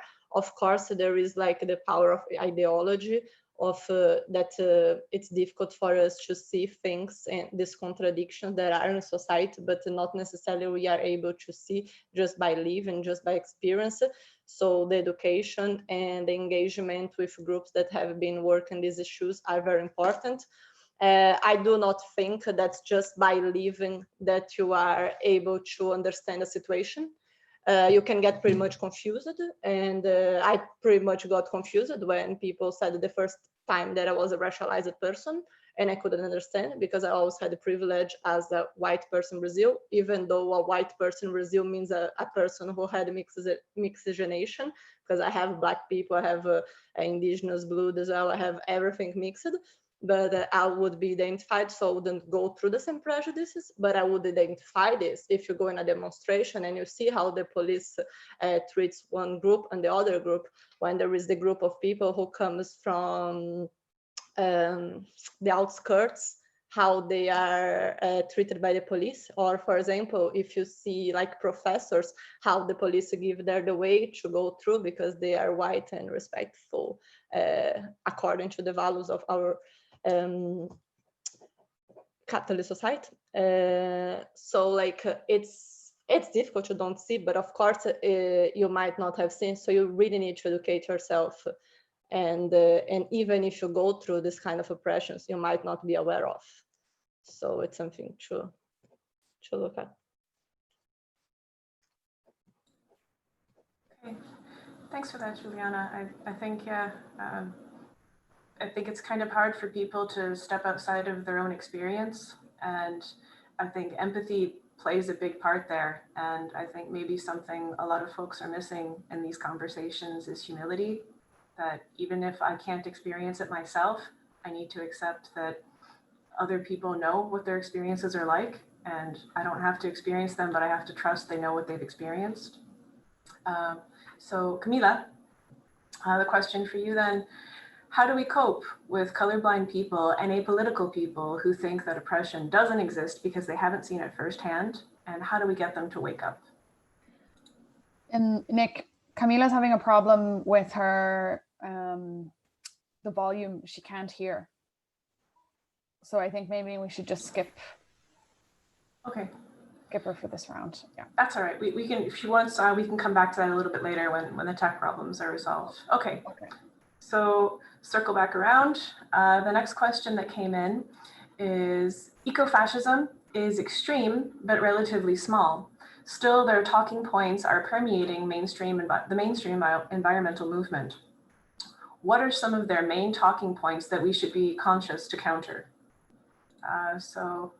Emily, if you want to come in or not. Sure. I think Nick did a really good job of outlining them. So maybe we go back and I don't know, Nick, if you want to like distribute what you wrote. But yeah, just basically, you know, like the idea that somehow like the natural state of things is white and pure, and that migrants are ruining that natural state of things, and also specifically that the global South is responsible for like climate change because of pollution and all this shit, like not considering the history of capitalism, which is, you know, racial capitalism, and the Industrial Revolution in Europe, and, you know, historical climate change, basically disregarding science, which we know they like to do sometimes, and you know, the overpopulation, and then like in the Western context, the, you know, migrants are using disposable napkins or whatever the fuck, I don't know, like migrants are so ignorant because, you know, they do these things and they have these kids and they whatever. So I think, I think the thing that's permeating through, especially like mainstream, like kind of XR things about like migration as in and of itself a problem that is being sparked by climate change. So those are kind of the like basically, I mean, it's the same in housing movement. You know, migrants are taking all the social housing. It's the same in you know, feminism, like in reproductive justice, you know, well, it's not reproductive justice, but like in abortion rights, it's like, oh, well, you know, migrants having too many babies, whatever. So it's like, these are narratives that are just like, whatever we can do to blame people of color, ethnic minorities in whatever community, that will be the narrative, I guess. Nicole, did you want to come in, or? Just like to demonstrate how like all of this is fictional, like their worries and all these myths are just like completely untrue. I saw one of these like misplaced nostalgic accounts on like, you know, oh, back in the days and like white purity, that kind of thing. It was one that was like basically shared like a photo of like, why can't we get back to this? And it was the fucking Hobbiton, like in the Shire, like it doesn't exist. But sure, you can go visit there in New Zealand. So yeah, it's just that kind of like ahistorical and completely, you know, just literally unreal and fictitious. Yeah, that's just what I think all the myths, and usually it is like in all the other movements as well, and that's why you see the same people like us fighting like the same fights. They're also on the other front with like the 5G and everything else as well. Oh, thanks for that. I think you brought up a really good point there, that there seems to be a common theme of like a mythical, magical past that never existed that somehow everybody wants to get back to. And you're right, it's pretty much just hobbits. Thank you for that. Juliana, so again, dealing with colorblind people, apolitical people who don't think oppression exists, how do we get them to wake up or not? It's the same question, or the one related to fascism? Oh, geez, I'm sorry. I'm so sorry. Yes, it's getting late. We've been on a really long time. Sorry about that. Yeah, so fascism being really small, what are the arguments that we need to avoid, basically, to not continue to carry their message, or yeah? Yeah, I think it is, it's my micro. I think this idea of nation, it's pretty much problematic because it's always an auto-image, it's always an imaginary community, and there is all this myths created about the nation, the homeland and all. But in Brazil, if we agree that we have a fascist right now in the government, I can give like a little bit of information to anticipate what it looked like. And one of these aspects is the militarization of the protection of the environment. I think Nick had an example about the WWF, the NGO that was with this militarized attitude to preserve some areas. And yeah, the Brazilian government's adopting pretty much this approach now through the Amazon, because Amazon's a big thing. And if we are thinking that the world might need natural resource, Amazon's really a target. So what the government did is to put the vice president, that's a military person, as the head of the Amazon National Council. So he's take care of this area, and the idea is to bring international investment to the area. We already have this Mercosur deal signed with European Union. That's very problematic. That it's also responsible for the fires in the Amazon. So when we think about, oh, these Brazilians don't give a shit about the Amazon, they're putting fire, and Macron come and say, yeah, we are going to help you, don't. Because, and this is very tricky, because Bolsonaro said that he didn't want this kind of neo-colonial relations, and we would say the same. But at the same time, once we have a fascist in the government, we pretty much don't want him there. So how do we manage the situation? So, but at the moment, the vice president, that's a military, he is the president of the Amazon National Council, and he is with the task of bringing investments in the region. And he was from the operation, the Green Operation Brazil, that carried out more than 1,400 of 14,000 inspections, naval and land patrols, surveys and searches in properties and lands to see if there is any kind of environmental deregulation. And this is very problematic if you think that this kind of measures can be extended to communities that have been living there. And of course, now that there is these ideas of open way for the agribusiness in the area to produce the cow to be sold to Europe and be able to fulfill their duties with the Mercosur deal, many communities will be affected by the cows in the region. So, like, I don't know the English word, pastos, deforestation. So yeah, and this has been done in a very militarized way. So this is one of the aspects of fascism and this authoritarian thing that is important to look at. And also they have this religious thing that connect with some myths that they created. And in Brazil, these two aspects, it's very, it works together, this patriotic thing with the Christian thing. We have loads of evangelical missions now, and someone's going on purpose, in purpose, like in the areas that's from isolated tribes.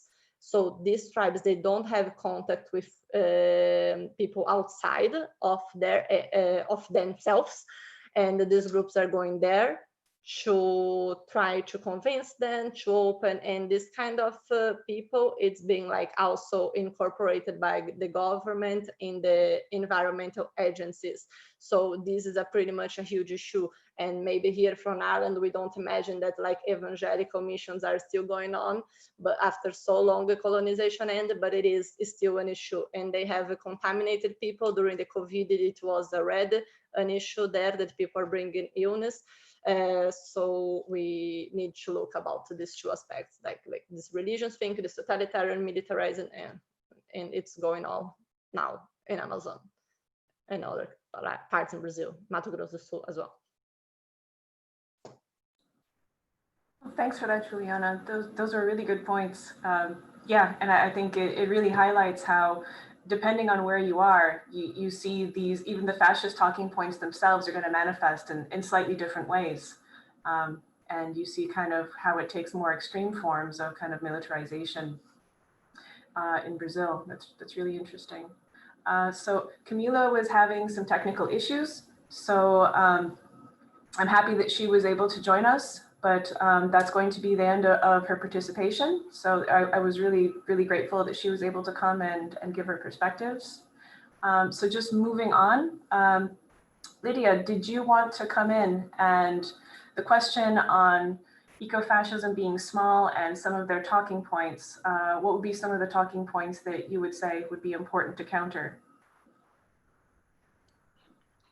Yeah, I mean, I think the main one for me really is this thing about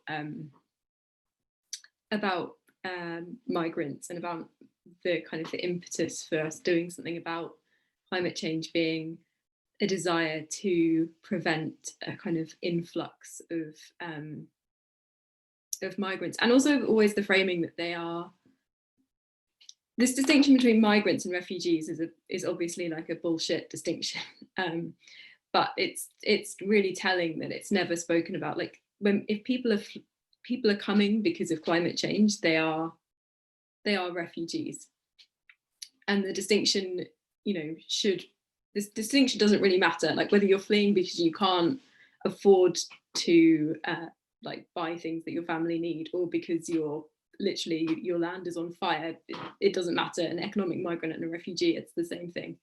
But that this Extinction Rebellion thing about, okay, well, if you think the refugee crisis was bad, just you wait to see what happens when climate change happens is really grim, and is basically just fascist. Like it's not left wing because like a group that are kind of, into some people's minds, left wing, it doesn't make it a left wing position. It's a fascist position. If you're saying that it would be bad if people came here, it's fascist.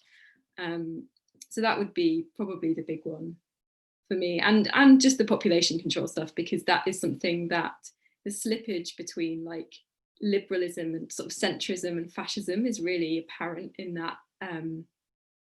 discourse around population control, that even people who would not consider themselves to be racist, even let alone fascist, will just happily talk about the idea that that there are too many people, that humans are a burden, not because we have a capitalist system which has meant that we've totally abused the planet, but just by the very nature of us being here in numbers, and the way that is always, people are very fixated on population in the global south.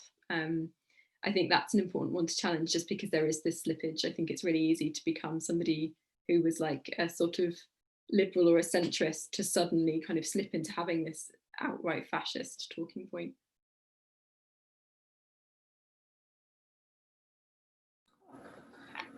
Thanks for that. I think we have one more question that I wanted to put specifically to MERJ and BLF, and this one came from the audience, and it was about signal boosting. And the idea is it valid for more mainstream groups, and sometimes kind of groups that are perpetuating white supremacy, like XR in some cases, to use their platform to boost the signal of migrant, feminist, and groups of color? Or should they just be ditched altogether and no association? So do you want to use an organization that might have dodgy politics to boost your signal because they have a wider audience, or is that not worth the hassle?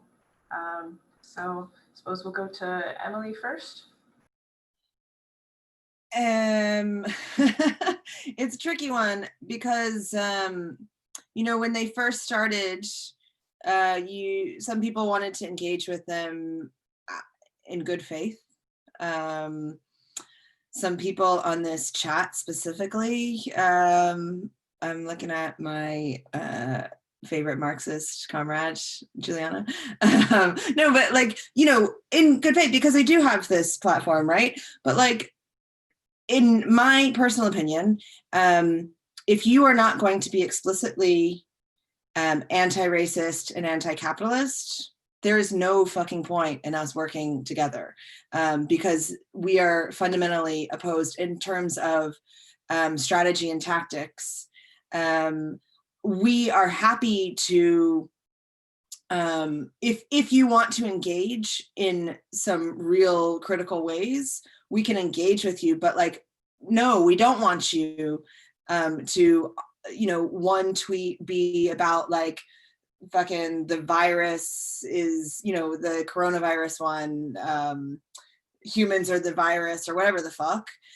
We don't want you to talk about mass migration as like this fear tactic in one breath and then like fucking retweet us in the next breath, because like I don't find that helpful. I think that we have been willing to engage to some degree if there is if we feel like there is a point to it and there can be movement.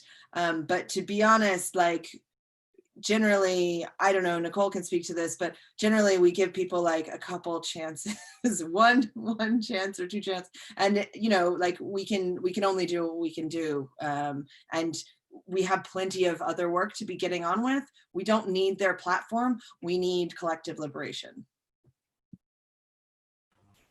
Yeah, contrary to like, you know, popular belief and what people might think of Emily gives people a lot of chances in terms of like turning around. But I think like with the idea of, oh, what about signal boosting, whatever, like, yeah, it's cool that they have mainstream success right now, blah blah blah, and they have like loads of people coming in, that's cool. What I notice whenever like something in MERJ gets really popular is we also have a lot of unwanted attention, and like we don't need it. But the other thing is, I think there's a lot of like, I just scrolled and skimmed through some of the comments and I saw people being like, oh, like what do we do then? And it's like, you don't necessarily have to be, I know it's comfortable and it's what we're used to, of having like a group of people telling us what to do. And, you know, like they say they're grassroots or whatever the fuck, but like there's leaders, there's clear leaders, and there's always going to be informal power everywhere. But, you know, if you care about it, talk to your friend. 2-3 of you can start doing stuff in your community. You know, like it's not, it doesn't have to be this, like, it can be wide reaching if all those individuals who like to associate themselves with XOR and are like, oh, but like I want to do stuff, but like they're a bit racist and what do we do? Like, it's not like you have only 2 choices. There's loads of ways you can like continue to support people who are doing this stuff and like affected led and all that. Like it doesn't have to be an either or. And I think that's also like how we're trapped by, you know, all these systems as well, to limit our imagination of what is possible. And like that's something that we have to like constantly unlearn as well. Like I still do it. I'm like, the other day I was like, oh, like I'm a bit like of an idealist talking about it, and Emily's like, shut up. Like it's just so easy to be like, oh, maybe like that's not possible. But why not talk to your neighbors and like, you know, talk about gardening, or I don't know, like start those conversations amongst yourselves. It doesn't have to be some like, it'll be wide reaching if you all try to do it without a banner to make you feel comfortable and legitimate, when the banner is racist, fascist, and loves cops. Oh, that's brilliant. Thanks so much. I really like the whole idea of challenging legitimacy. So very, very well said. Juliana, do you want to come in on that? Signal boosting, basically, from Main Street groups that may have some dodgy politics. Yeah, so as Emily said, I would be the optimist in the will, but not in the rationality, because I know that there is lots of shit to deal with.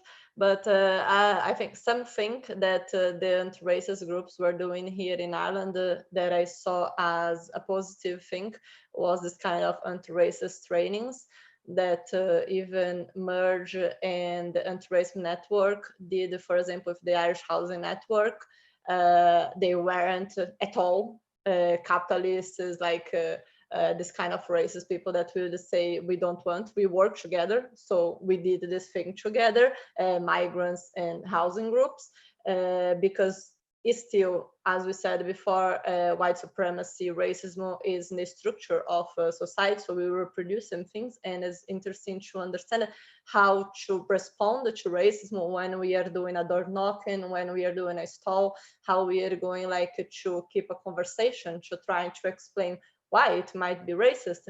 So, for example, with Irish Housing Network, the Dublin Central Housing Action, working with them, I had situations with people saying, there is loads of Brazilians here, like they're changing the community. I don't want to live surrounded of Brazilians. And you start asking, like, but why? What's the big issue?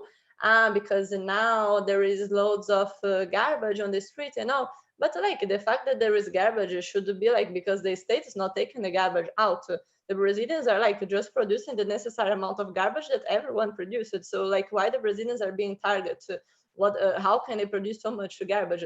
I mean, if you're not racist, just thinking rationally. So you need to think that like why the public instances are not doing their job. And it also could be something that would go to environmental racism because racialized communities are always guilty by the dirt that they produce and throw in the environment, as it happened with the favelas in Brazil, pretty much.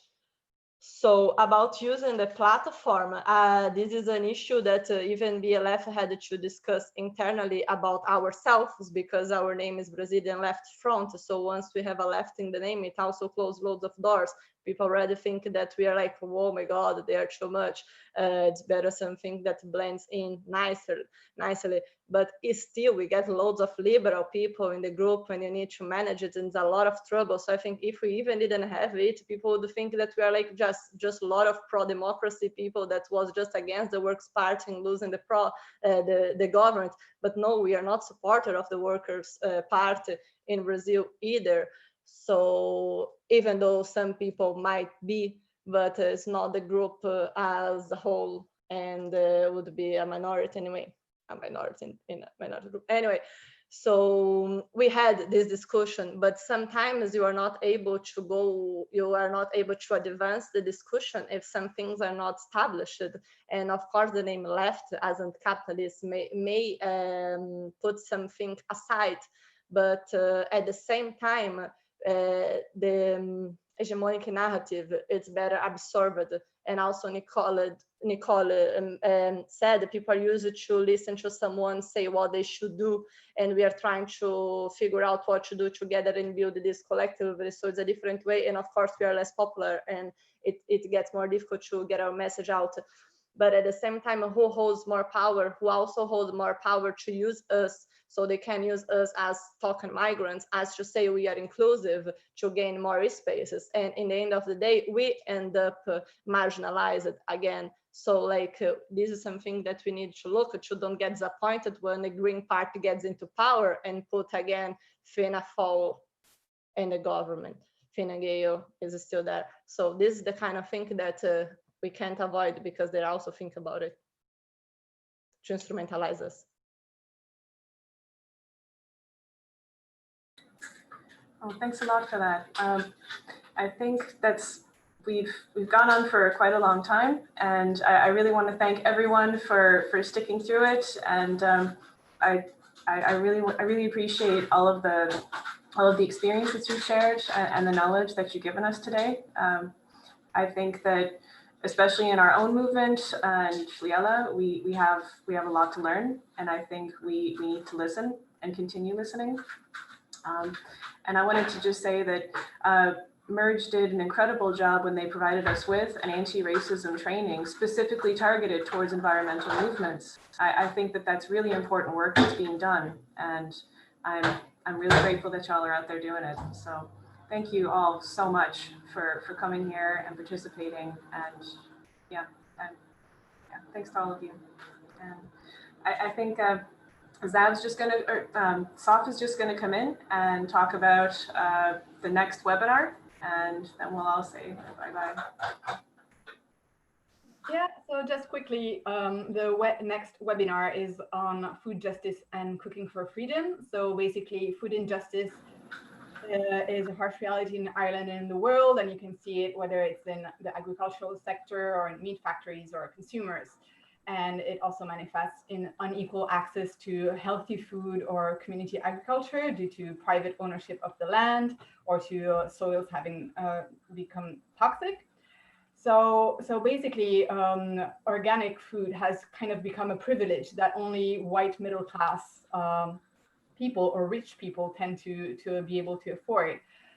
And in particular in Ireland, food inequality can be seen in the asylum seeker system, because asylum seekers do not have access to cooking facilities, and they are provided a meal by the centers, which are run for profit. So clearly the quality is very low. They don't really care about the cultural rules that might apply. And they're served at strict times. So basically they're stripping off still some more of the freedoms of the asylum seekers. So Mavis Ramadani, which is one of the speakers in our next webinar, when she was in the asylum seeker system, she decided to set up Cooking for Freedom to contrast these problems. And she'll be talking to us about this. And the second speaker is Anandi Premial, and she's a community, she takes care about community-based grassroots permaculture projects in New York and in the world. And for her, growing food is actually an act of resistance, and it's one step towards food sovereignty.